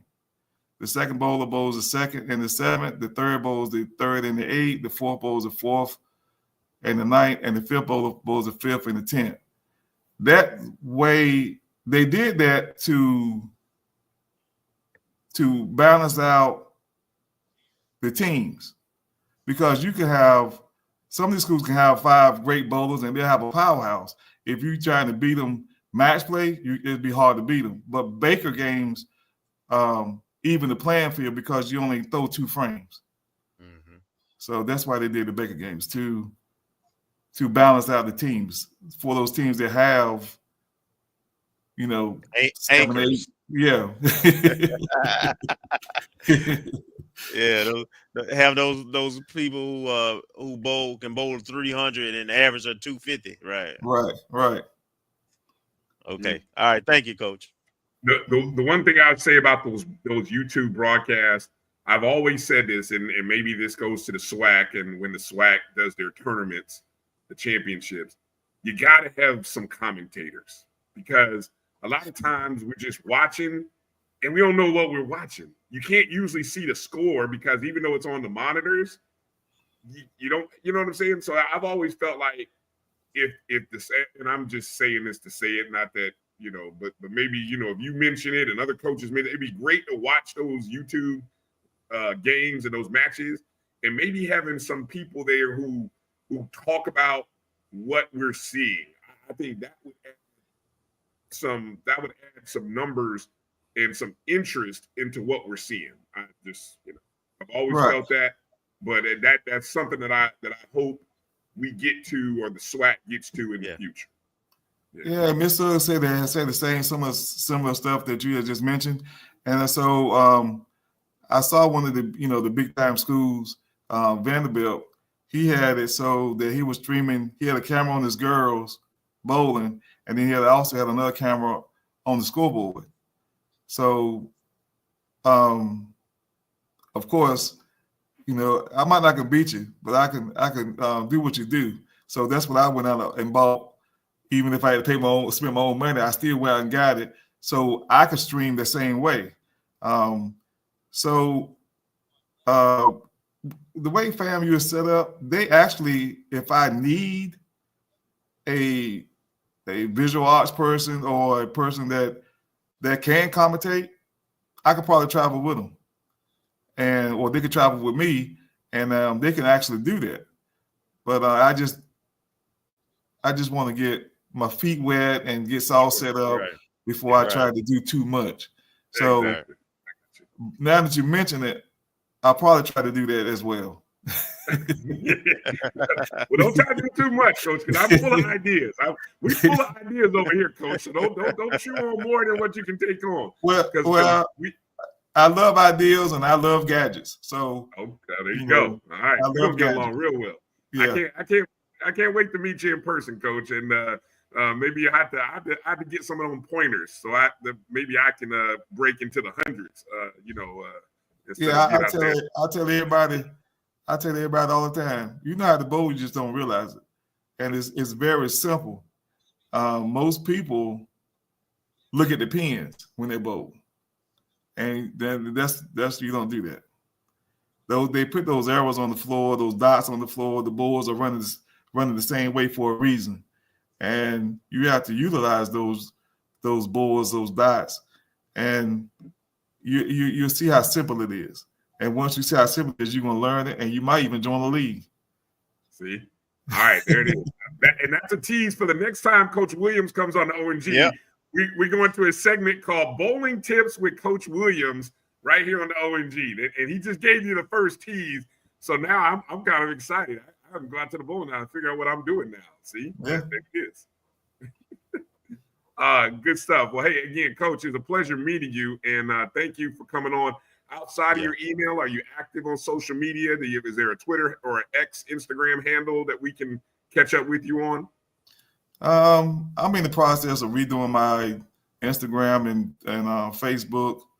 I had to transition from one school to this school here, and I haven't quite completed it yet. Okay. So, and plus, I plan on working with one of the young men that's with FAMU to set up a Facebook page and Instagram page and all of that. So, all right, it's gonna be exciting this year coming up. Well, when it goes live, don't forget to tag us at O&G StrikeZone. You see it right there. Just tag us. We'll follow, and we'll make sure to retweet any and every time that the bowling program drops some info. Okay. All right, I'll be glad to. All right, Coach. Again, it was a pleasure meeting you. Pleasure talking with you. Thanks for coming on. We know the program is going in the right direction, and we can't wait to see what you do with it. All right. And Coach, if you have any recruits, I mean, I know you can't speak on anybody until they actually sign, right, like a formal name, but you see our social media handles down there. If you know of anybody who's committed, you can feel free to send their account information, and we'll retweet their FAMU commitment. Okay. And that's how we build the following of the players and of the team. Okay. We got you. We're gonna make them feel. We're gonna welcome to the family, as we like to say. So we'll make sure we do that with all our sports. All right. All right, Coach. Hey, well, thank you again. You have a good night. Pleasure talking with you. And you always got a spot here on the O&G whenever you want it. All right. All right. Thanks a lot. All right. Take care. All right. Have a good one, Coach. All right, you too. All right, Coach Jeramy Williams. Well, I'm excited about the 80 Sons. Got her another one. Got another good one. She knows. Whoa, she got a good one there. Boy, I feel confident about that. What was that, Marcus? What were you just doing? You got a scratch? What are you doing? No. I got a bracelet on where my watch usually is. What is that? What are you doing? You got 10 minutes. Yeah. Marcus, you can't go anywhere because you went to sleep last night, Marcus. I am not letting you leave when with 15:03. I know.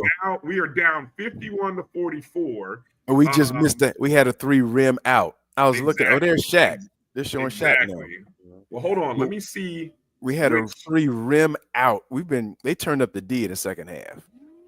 I mean, I told you it was eventually coming. It's like, we rimmed the 3 just rimmed corner 3 just rimmed out. We'd have been down 4. It's like, All right. So while we're talking here, we're gonna bring up the game cast so that way we can. I don't know how this is gonna be funky. How this is gonna work now. I'm trying to see how much of the game cast will show. All right. So here we go. It'll show like little animated stuff. Yeah, I don't know if I can get it to show any more or less other than what we're seeing here. But all right. So as you can see, 51-44 right now. FAMU has the ball. This is a very important possession here. All right, it's lagging, or you're ahead. Well, I'm ahead. Somehow I'm going to be ahead of of everything here. So I'm going to be. I think I'm ahead of the ESPN feed. Right. You might be in sync with it. Because right when the change scores, right when Yeah. My biggest thing is it seems like we're having challenges with their bigs because they got 2 big guys. They got Grant and whoever number 13 is. That's was it Romel Mansell? Did he come over from Valley or somebody, or just somebody that they just did like a screen and roll? right now, Coffee is the hot man. Rod Coffee with 19 points right now, playing really big right now. You talk about, Mansell's right there. So somebody just hit a big three. For us or for them? It was Coffee again. Coffee, yep. Yeah, you're a little ahead of my broadcast. Well, I mean, you guys tell me. Do you want me to keep? You want me to take this off or what? Oh no, I'm fine. Well, as long as we keep scoring, I don't care. All right. So I'll keep that screen there because it is keeps showing. Damn, they just came back and answered.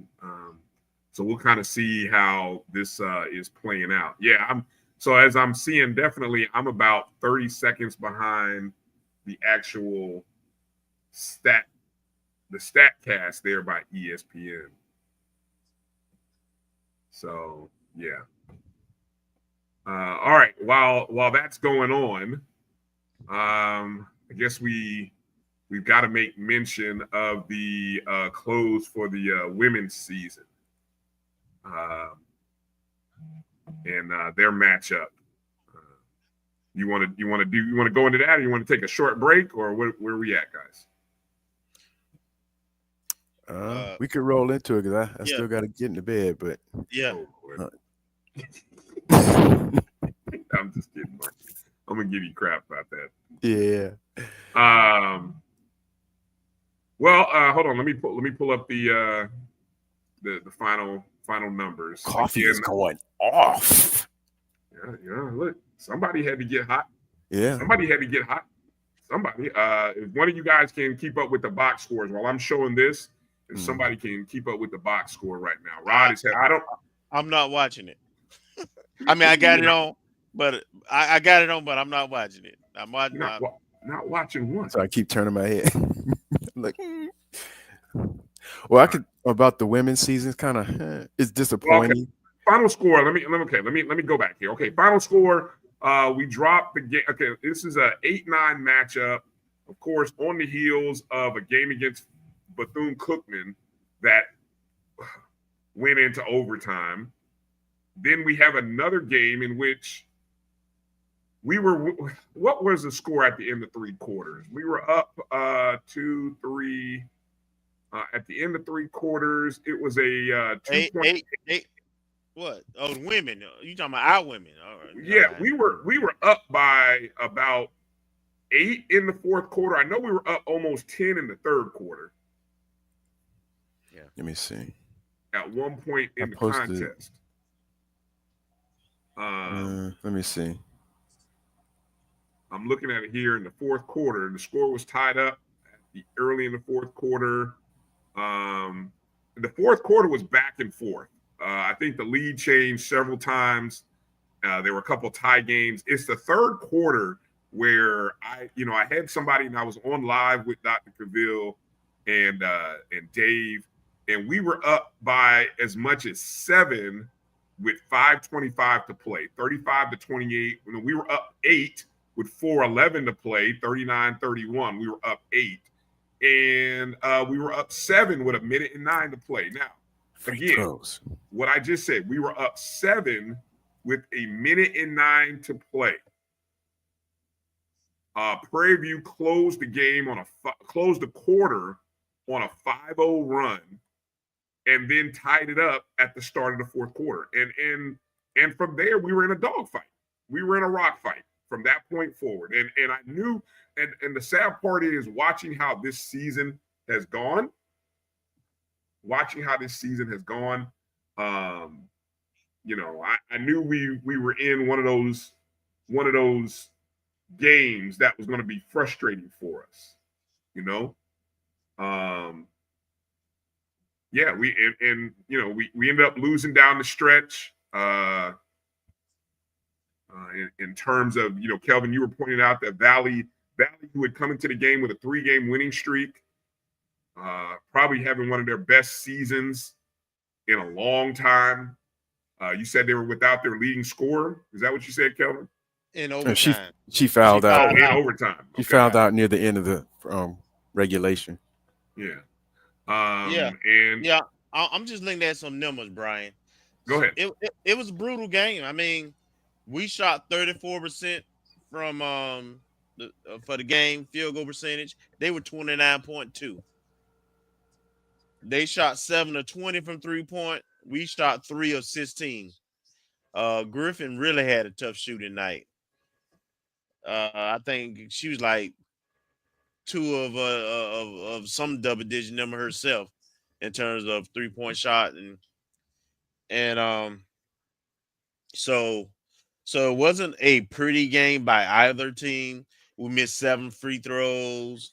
You know, looking at it, it's kind of typical, as you say. We had more turnovers, 20 to their 15, and you know, we just haven't been able to close. Right, our ladies seem to tighten up as the game progressed. Now, we did have a sighting of our freshman who we hadn't played it in a while, and I mentioned about how I don't understand our substitution patterns, and Eve actually got to play 9 minutes this game, and also Carter played, but it was sometimes like down the stretch in the fourth quarter where I was wondering why she wasn't in the game when Valley was getting rebounds and putbacks, and I just thought her defensive presence was needed, and I know we put her in to defend the inbound at the end of regulation. I mean, right before the end of the regulation, but I at the end of the day, it's disappointing because we lost 8 of our last 9 games, I believe, in the season. In the middle of the season, we thought it was going to look different, and half of the conference season. First half of the conference season, we had that kind of. And also I drank the Kool-Aid, right? Coach seemed to be very happy with the team, and we coming now. Granted, injuries did play a significant role with this team. We did have what was 3 starters that were out by the time we played that game, and a 4th potential starter who never played at all this season. So, injuries did cause havoc on the team. However, there was opportunities to win. There's really no difference between the top team in the SWAC on the women's side and the bottom team, and it played out. It was proven. Valley had beat Jackson State the game before they played us, right? So, there's a lot of parity in the league, and it was just unfortunate that we weren't able. We hadn't learned to close out games, and now we're gonna have another 7 to 8 new players on next year's team. So, hopefully with Coach, she has her staff. She got Coach Cremati in late, right when the season started. So her and her staff should have a whole season together, recruiting cycle together to iron out some things, and hopefully we are coming. Yeah, losing Sydney Hendricks in the Bethune game, almost 4 minutes into that contest. Not sure to what extent that injury was, but obviously she didn't play in the tournament game. It was a huge reason. We still had a chance to win against Bethune. We still had a chance to win against Valley. And that's what I'll say this about this particular team that Coach had recruited.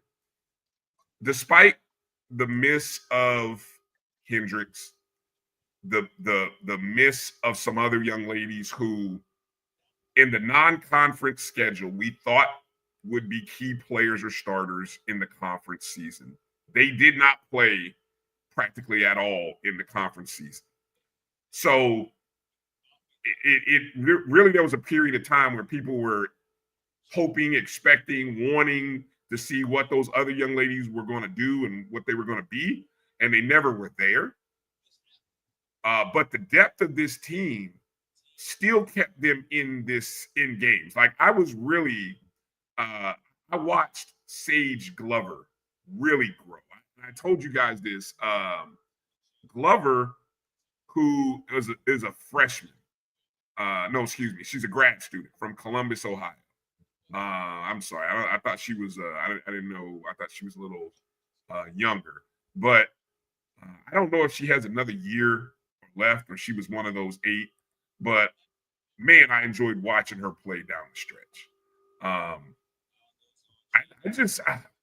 This is a team that, man, I really wish this team had another year together. I really do. Because I think this was a well-recruited class of young ladies that Coach found. But she found girls that could win games. And unfortunately, we were in games. We just couldn't close games. And that's part of winning. Well, and frankly, there are three glaring areas of improvement opportunities, right? Point guards, we got to have more than one. We got to have a couple of point guards. 3-point shooting, we just didn't have a consistent knockdown 3-point shooter. We got to get better there, and then consistent post play. So and when you say consistent, see when I hear you say consistent, I like our post play, but what's not consistent is their ability to score. Now, they get opportunities, they get to the free throw line. They're not bad defensively. It's just I talked about this on another show. The stat of points left on the floor, nobody really keeps that. Missed layups. The missed layups, the points left on the floor, man. I mean, it's a difference maker. It really is a difference maker. And I mean this team, to our knowledge, the only hold on, I'm gonna just look at the roster here, and just quickly kind of break down. And Marcus, you correct me or if I'm wrong. I think we have 8 or 9. I think Cheyenne McEvans might be the only one.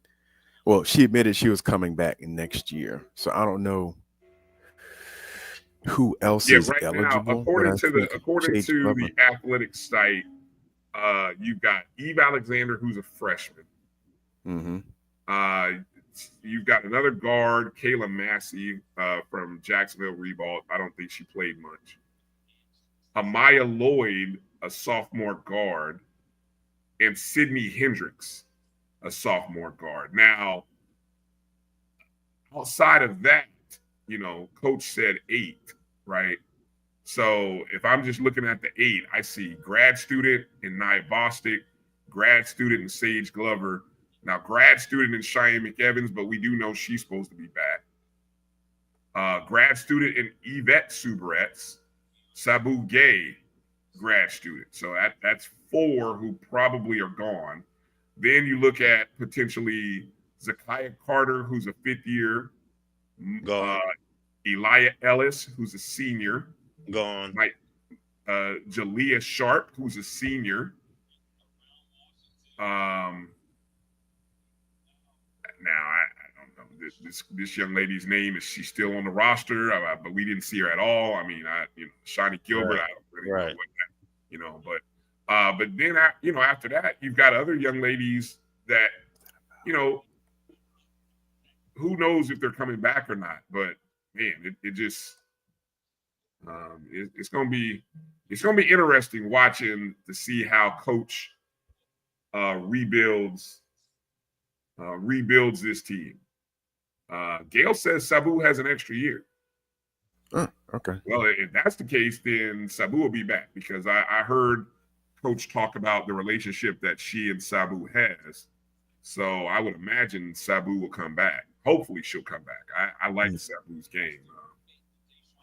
Yeah, it'll be interesting, but it's still, a roster makeover.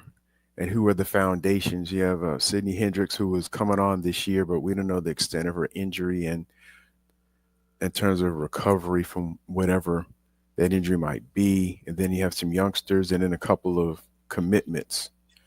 One from a young lady, a post player from Atlanta, and then a point guard. I think at least one point guard, maybe two. Okay, the junior college rule. Gail is saying that junior college rule. So we need the young lady. So that's going to help out numbers there possibly. Now, has the junior college? I know there were some lawsuits and stays around one or two players, but has it been adopted universally? Yes, I hadn't heard that yet. If it's been adopted universally, or if it's just that one young man, is it Pavia, the quarterback from Vanderbilt, who got his particular case and maybe one other case. I've seen other little cases pop up between him, Vanderbilt, and somebody. I'm sorry, a baseball player and someone else, bringing up that wanting to get an extra year. So I don't know if it's been adopted or fully. What's the word? Fully ingrained as everyone with the JUCO gets an extra year. So that'll be interesting. Or if it's specific to one sport now until they manage everything.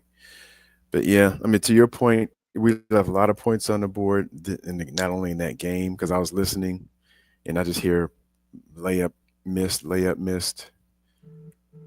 and things like that. And just one thing that I was thinking about it this weekend, even before the tournament started. And it's a short little story that back in the day, way back in the day, me and my housemates, we didn't have like Commodore. We had Commodore 64. We didn't have a Sega or anything. And we always used to have this saying called poise at the end. So if someone come over to the house, we're playing football on a little Commodore 64 in that game, and somebody losing the game, someone in the house, because we were trying to protect the house. And then we would come back and win and say, okay, it's the poise at the end that when things aren't working, we'll start working. And it just seemed like for whatever reason, the second half of the season, the ladies just, whatever reason, didn't have the poise at the end in terms of finishing out the game, whether it's a misplay, a play not executed well, all those type things. And I was getting worried as the score got closer because it was like a repeat, like Groundhog Day. And this was a very winnable game. Winnable game. Yeah. And it just disappointed that it even got the overtime. And Valley was scrappy, and I mean, they were fast. I mean, because they were beating our bigs down the floor, and they were very energetic, but it just seemed like. But that game played out like so many other games. That's why I saw where it was going, and I was hoping that I would be wrong, but I let. No, you knew this team showed who they are and what they lack, that ability to finish over the last 9-10 games. And so, I mean, it is what it is. But yes, Marcus, the NCAA did adopt the rule for the JUCO players who would have finished their eligibility this year, who had at least a year of JUCO. They're extended to next year, so they get 1 year of eligibility for next year. And I will say my last thought here. I've heard of statistical data here as Jackson State just hits another. God bless it, man.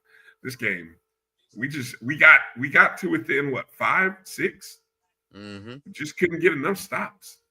And what we're missing.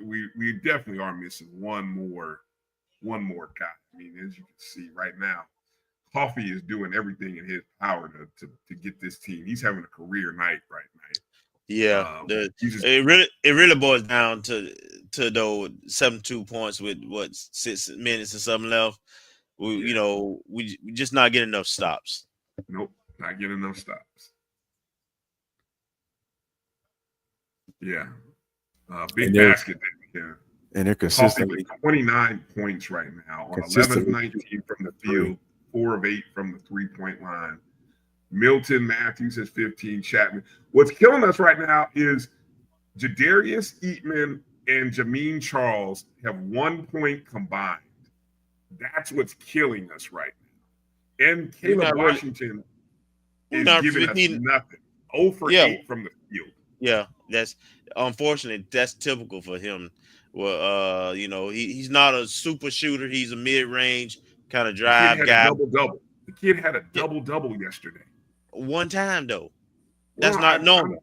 That's not normal for him. He's going back to more what he does. He defends. He's long. Coach like him because he can dribble. He defends. He's long, but he's not much of a scorer. His offensive game hasn't really been developed yet. If it does, he could be a monster, but he's not a great 3-point shooter, and right at this point in his career. Yeah, Shakir has just 2 points right now, 1 of 2 from the field. Dad's in the building. Apparently, I've seen a lot of people texting that. Here's my I'm going to say my final thought here regarding the women's basketball and the way they lost games and closed the season out. That and there is statistical data to back me up with what I'm about to say because I've heard it discussed. When a team has that many close 1-point losses, it usually flips the following season. Now, the asterisk to that is the returners who are coming back. If you have a significant number of returners, that number will change next season. And I say that one would like, even if we had won a bunch of close games, the following year, we may not win those. But being as how we lost a lot of these one-possession games, there's a high probability that next year we'll win that. And we'll win it from 2 points. One, coaching will make some changes. Because I think in the offseason, Coach Gordon's staff will do some of the things that I know, Kelvin, you talked about the rotations. People have talked about the in-game play and strategy, playing zone and things of that nature. I think all of that will come it'll come out next year because you understand that when you've lost the way you've lost, you'll have a little heightened sense of what you can do to prevent it. It's tough learning on the job, but it's like on the job training. You figured it out. You saw how you lost these games, and this is what we got to do to not lose them next year. So a big opportunity of improvement, not just for the players, but for the coaches as well. Yes. Yeah, absolutely. Agreed. Yeah. All right. 6:01 to play, as you can see, in a TV timeout right now. Down 9. We're approaching I think this 4-minute stretch right here, guys. This stretch between now and the under 4 timeout. This is it right here. This is the home stretch where we got to cut this to a 2-possession game here in these next 3 minutes. So obviously, and with that, Bryan, I would say we probably need some cheap, tough baskets from our bigs or our guards penetrating. I think we need some easy baskets at the basket. I'm afraid without Young being there for us to get trigger habit from beyond the 3. We're in striking distance. So, hopefully we won't get trigger happy and shoot ourselves out of this thing. Mm-hmm. That's what it seemed like happened in the first half because we were just jacking up threes and missing, and that's how they get to that big lead early. Good air ball. All right.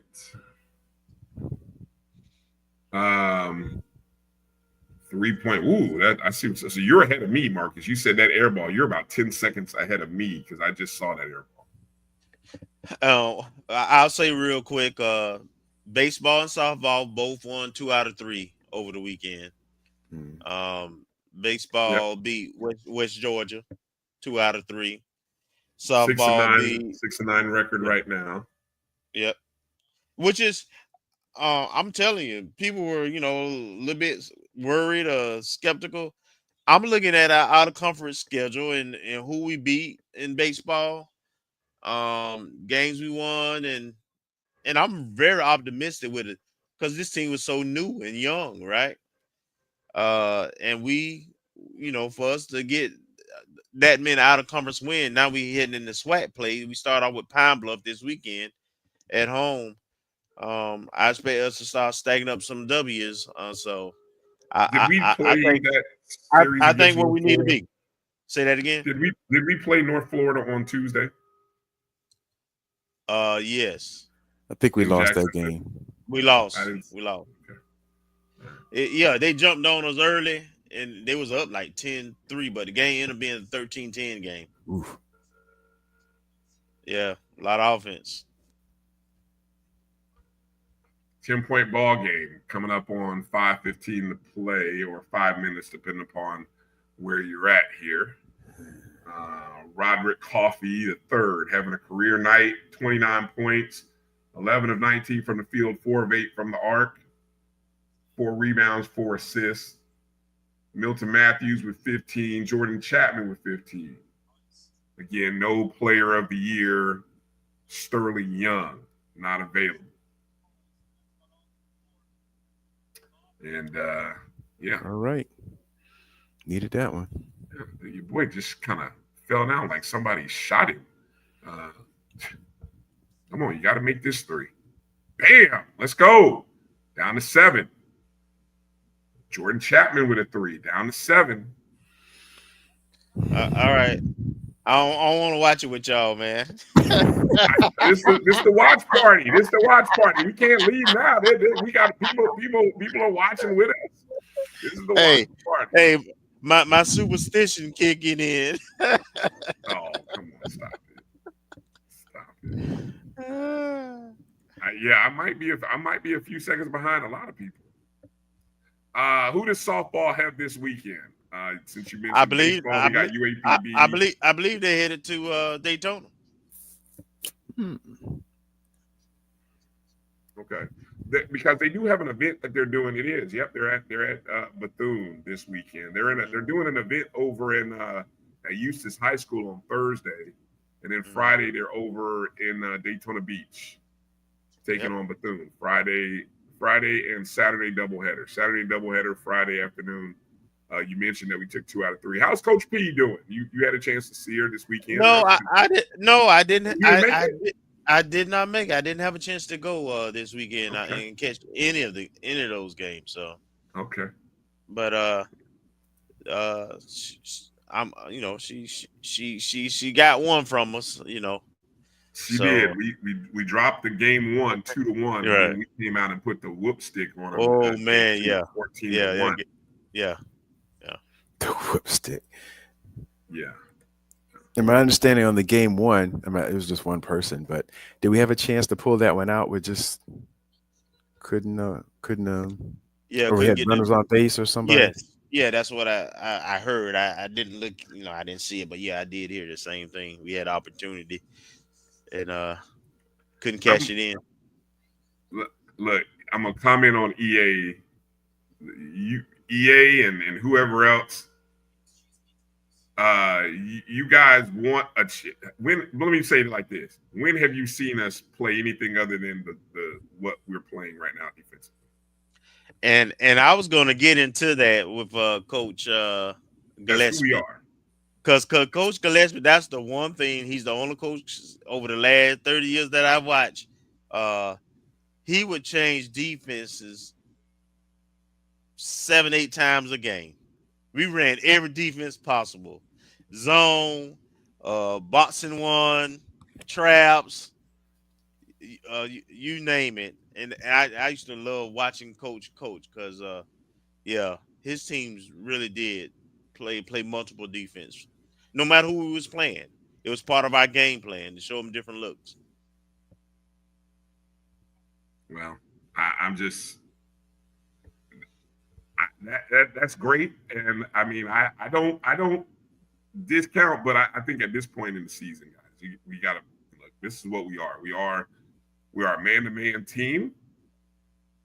Oh yeah, no, you can't institute nothing now.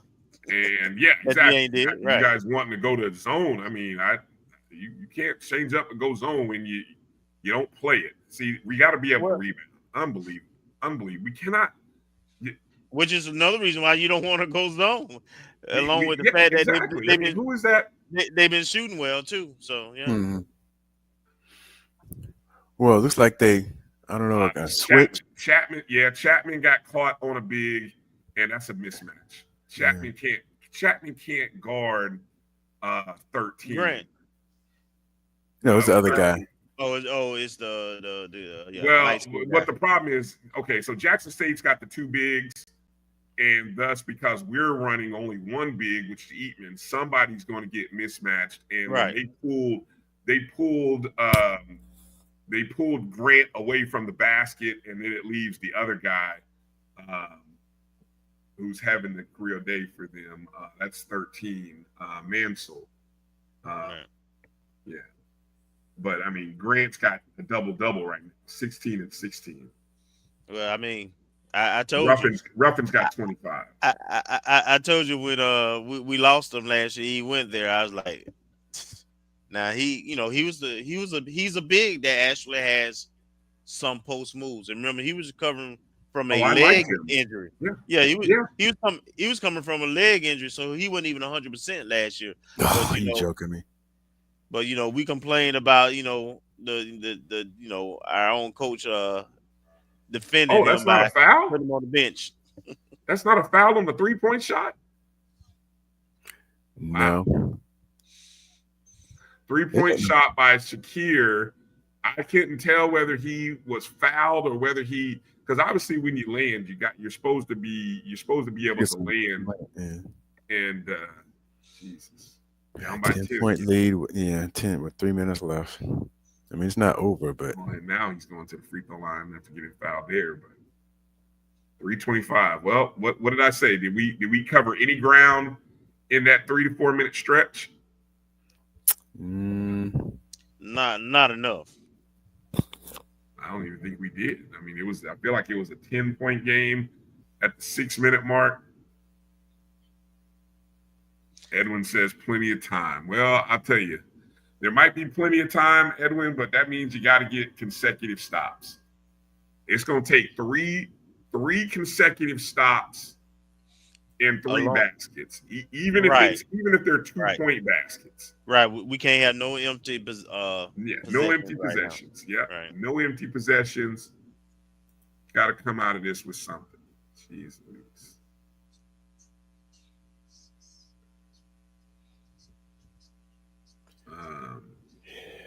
Poison.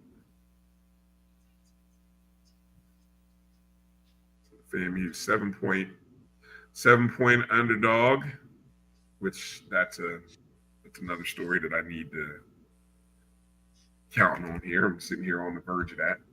3:25 to play. Does it look like they've taken Milton out of the game, or is it just that Chapman and Coffee are playing well? What's your thoughts there? I told you I wasn't watching it, so superstition kicked in. So I can't tell you. You guys.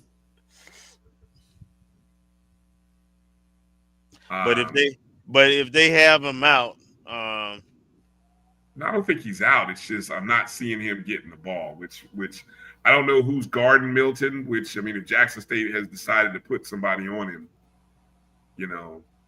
that could be a factor. Yeah, I don't think he typically is aggressive in trying to create his own shots off the dribble. He will drive. He's capable of driving, but he likes to lurk around, come around on that curl and put up the 3. That's his thing. So because of that, because he likes to linger around the 3-point line,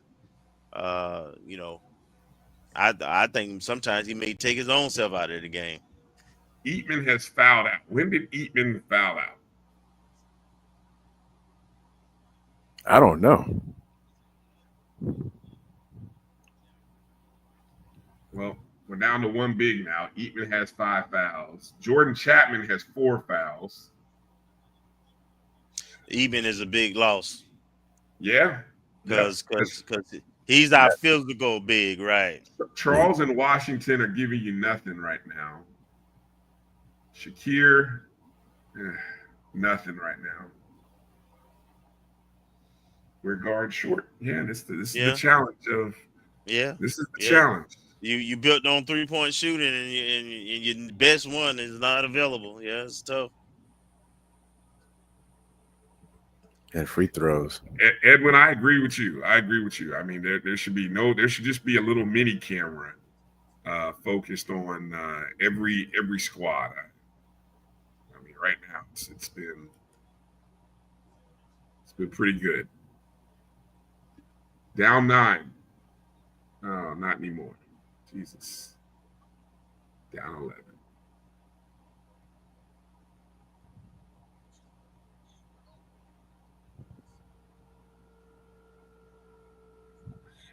And I like the way Grant is passing. Grant is doing a great job of passing as well. He's a nice big. He's a very nice big. You think he would have? I don't want to go there. Who knows? We understand why he left. I mean, coaching change and everything. He was gone before the new coach even got there. So he was in the portal, right? Big shot. Down 8. He wasn't gone. He was still in school, but he was in the portal. Okay.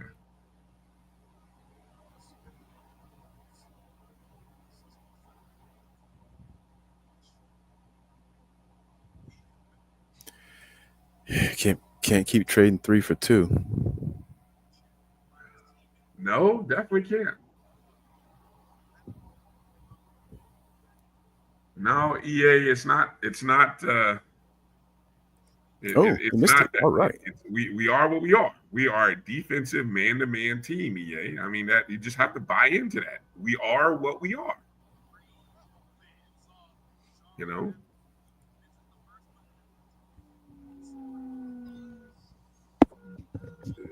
Oh, you gotta go up.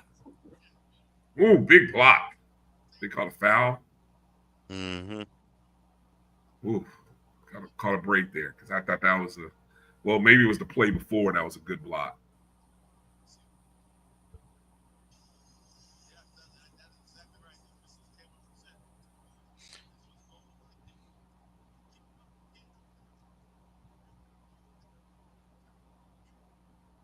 Coffee has 30. Chapman 18. Matthews. Oh, they call goaltending. It looks like because I seen it. Isn't that what the circle finger means? Yeah, I think so. No, it's something. No, that's a review. If they're doing a circle, it means they're reviewing something right now. I don't know what they could be reviewing. Yeah.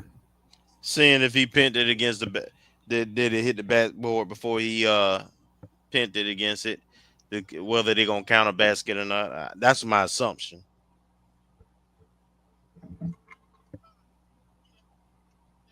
On the second shot. See, Eatman, okay. What I would have liked to have seen is when Eatman got that rebound, I would have loved to have seen Eatman just be able to tip that back in because that's what that was. He was Charles, not Eatman, Charles. Oh, I'm sorry, Charles. Thank you. Yeah. I guess they're looking to see if they hit it, if he hit it on the way down because it hit the glass, but whether the block was. Yeah. If it hit the glass before, then it's goaltending. I don't think it was goaltending. If it hit the glass first, it is. Yeah, but I guess they're checking to see if it was just a bad shot or if he actually altered it after it was on the way down. That's my guess. I have the volume turned on mute.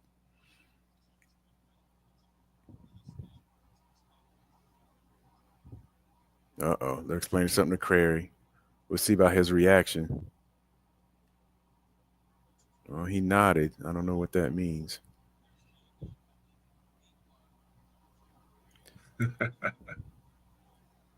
So I don't know if we're getting the possession.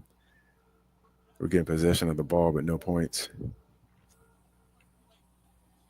Wait a minute. He's taking their side out of bounds. Oh, wait a minute. When did we get black uniforms for the cheerleaders? I thought they had on green yesterday or a different color. Is that us in the black uniforms? Because I can't Yeah, tell. that threw me off. Okay, so we are in the black. Oh, that's us in the black. Oh, Jackson got the ball. How did they get the ball? Unless it was a jump ball. Is that what they call? They must have, because they got possession of the ball and just scored.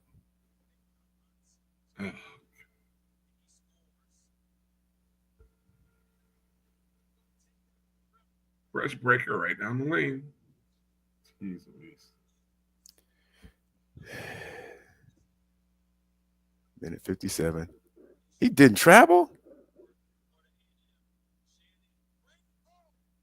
Man, he went from Canada to Florida. 2 minutes to go, down 10. Oh, that's a travel.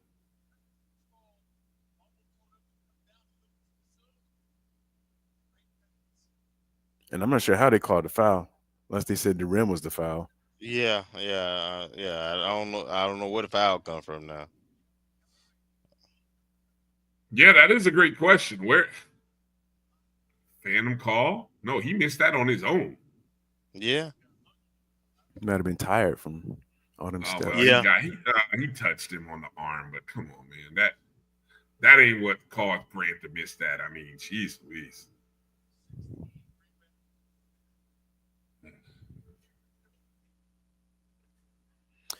Bryan, look at our stats. How many 3-pointers have we taken this game? 27. Yeah. 10 of 27. 37%. Jackson State is 8 of 17.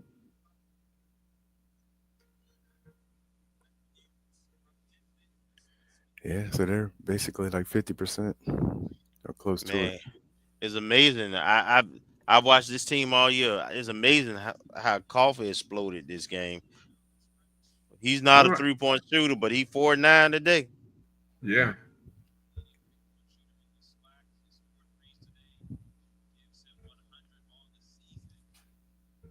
Well, I look at any number of guys. The combination of Eatman and Charles, I bet you if you go back and look at the stats when we played Jackson State during the year, they scored and had better production than what you're seeing tonight. Also, Caleb Washington giving you 3 points, all 3 coming at the free throw line. That hurts. Yeah, 0 for 8. Yeah, Grant, really excited. Grant, he comes off. He wanted to end our season. How'd y'all treat Grant in Tallahassee? I thought we treated him well in Tallahassee. Yeah, he's a good kid. Was fine. He's really excited to be playing for Jackson State and knocking us out of the tournament. Yeah, I mean he didn't get a chance to be. I'm sure the guys, Eatman, you remember him and Eatman were our 2 bigs last year. Yes. So I'm sure that Eatman and Chapman had a few, and Coffee had a few words from him after the first 2 losses. So he, of course, he want a little get back. Yeah. Marcus, you can go ahead and say what you said about beating somebody 3 times. I don't believe it, but you can go ahead and say it. Yeah, I imagine it's kind of rough just because, the third time you kind of have an idea of, well, one of our best players, if not best player. We're missing 17 points. And even half of Sterling's points makes a difference in this kind of game because it gives us something off the bench. Our bench has given us 3 points. Yeah. 3 points. Well, and not only that, to that point, Sterling is even though he's a 3-point shooter, he's a very willing driver, and he drives to the hoop a lot, and he gets a lot of foul. He got him in foul trouble last time we played him. Right. So you missing that guy who willing to go in the paint too and draw some cheap fouls on their bigs.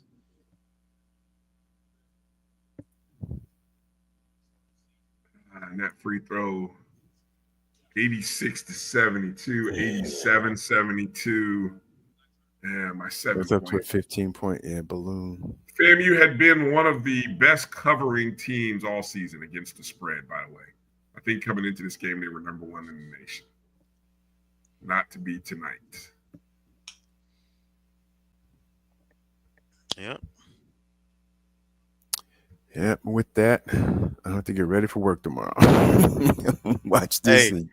Hey, Marcus doing the Steph Curry on us. Night. 50 seconds till it's time. Yeah. Well, quick reaction here. I will say this. We took a big step forward. We getting our very first SWAC tournament win, men or women, yesterday. It really sucks that we came into this game not at full strength. I would have loved to see what we could have done full strength, but it is what it is. It is what it is. Proud of these guys. Guys, any quick reaction, final thoughts here as we get ready to close out the show? You just wish, wanted them to make a long run, great season, really good season, considering all things. Glad to have Coach and here and looking forward to building upon this season for the program. Marcus. Yeah, the same. It's a good foundation. He has some something in his arsenal now to be able to go out and recruit. I'd have to go and look. I don't know if we've gotten any. I can't remember if we've gotten any commitments on men's basketball. I know we have some on women, but he's been putting it out there and there's been offers. So, now it's time to build on the momentum of this year and turning the team around. The speculation is going to be rampant. I'll just leave it at that.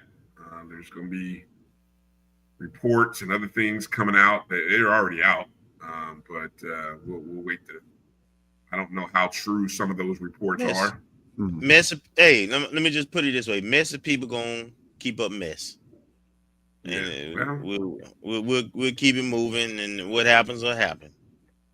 Yeah.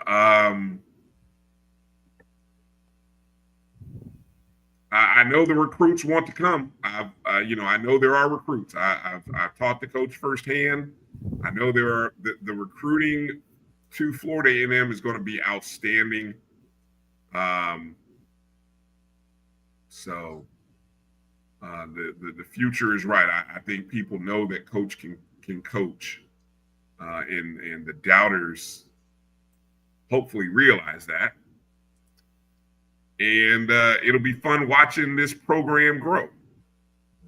Because I think we have one of the rising stars in college basketball, and as Marcus has painfully alluded and reminded us, because of where we are and what we are, we better enjoy them while we got them. Am I summarizing that well, Marcus? Yeah. I mean, also, there's been a lot of chit chat, and even with Eddie George moving up.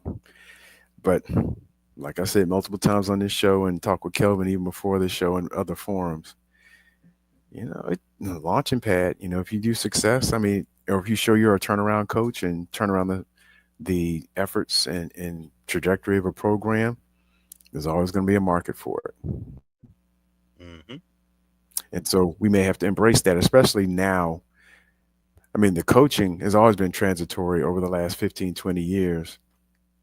But now with the players moving or being able to move, you're going to have to embrace, on some regard, like a incubator launching pad for coaches to go to that next level and be able to have a forum for him or her to do that. Hey, quick nugget. I saved it. I didn't tell either one of y'all, but I'm breaking it now. We will have a new lighting system at Bragg. Demo has begun. It'll be the kind that, flash and do the different colors, LEDs and all that kind of stuff. But that process is starting now. All right. Yeah. Big long hug there between Mo Williams and Coach Query. A lot of respect for both of those. I think Coach has a lot of respect for Mo, and I think vice versa there. So we'll see. Congrats to FAMU. The men will finish with a 14-7 record, and in the quarterfinals, Roderick Coffey with a game high 30 points, won 11 of 20 from the field, 4 of 9 from the arc, 4 of 5 at the free throw line, 5 assists, 4 rebounds. Milton Matthews with 18 points, 4 of 10 from the arc. Jordan Chapman, 18 points as well, on 2 of 4 from the arc. That's pretty much all the scoring that we got from those three guys. Shakir O'Neal had 4, Caleb Washington had 5, Jadarius Eatman had 1. So, I mean, not enough firepower to, 91 points. I mean, when you give up 91 points, I mean, it's hard to win many games when you give up 91 and you're missing 17 points. So, it was a good run. I think the guys. I think Coach Query and these guys have relit the fire in FAMU basketball. So we'll talk a little more next week. Maybe kind of put a bow on it. I don't think we properly got a chance to recognize the seniors. There wasn't an adequate, because we don't have that person yet, so we don't really know. The person starts next week on Monday. I was going to say that. Yeah. We already know who he is. He's familiar with SWAC. Go ahead, Bryan. Well, I was going to say, I believe his name, he's from Alabama State. Digital, what was the title that I put in the chat there? He actually handles the social media content for Alabama State right now. Dennis, and the last name, Driscoll. Dennis Driscoll will be the new sports information director. AD Suggs let that be known on the Things Up podcast on Sunday night. And I don't know if the other thing had been official yet. The DC, we know who the DC is, but it hasn't been official yet. So I won't say it, but we do have a defensive coordinator from an FBS school. I'll just leave it at that. A lot of experience. Yeah. Yeah, very experienced guy. Yeah. Right. All right. Gail said Mo is trying to recruit Coffee. I wouldn't doubt it. Hey, look, that's how it works. Trust me. I'll say this, Gail. There were guys from other schools that were trying to come to FAMU in the SWAC. Trust me. So that's how it rolls. Guys are always trying to get out. So I don't know. Karen said, "Where's the previous person now?" I don't know who he's. I'm assuming she's talking about Josh. He's at Kent State. Mm-hmm. Yeah. All right. Well, that's going to do it. We want to again thank Coach Jeramy Williams for joining us. Also got to thank Coach Mike Gillespie for joining us as well. Fun interviews, great conversations. If you missed any part of it, you can always go back and watch it on YouTube, whether it be on the Jericho Broadcast Network's YouTube page or the @O&G StrikeZone YouTube page.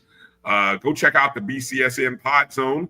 The podcast of this show is available on Spotify, iHeartRadio, Amazon Music, Apple Podcasts, everywhere you listen to podcasts.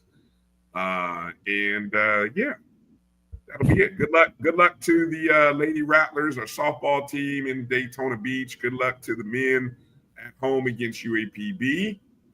And track and golf.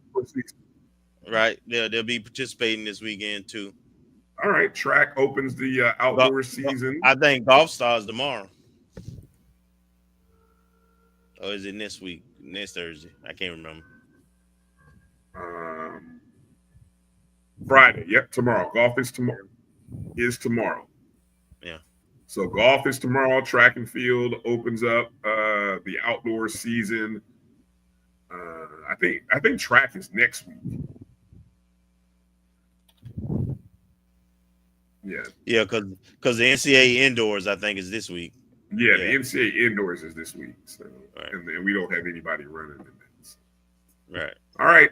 Well, that's going to do it for tonight. For Marcus and Kelvin, I'm Bryan. Thanks for watching us. Hit the thumbs up and the like button out the door. We always appreciate your love and your sponsorship of our show. So congratulations to thee. And you guys watch your mentions out there. Don't start nothing that we can't finish. Tough weekend, but congratulations to our basketball programs on getting to the SWAC tournament. Congrats on a great season. It wasn't what we had wanted it to be, but it was entertaining, and definitely we had a lot to talk about. So I guess that's an improvement. It was better. It definitely was better. Yes. It was better. All right. Yeah. Well, that's going to do it for tonight. Thanks for watching, everybody. You guys be well, be safe, be blessed, and things up. Keep striking. We'll holler.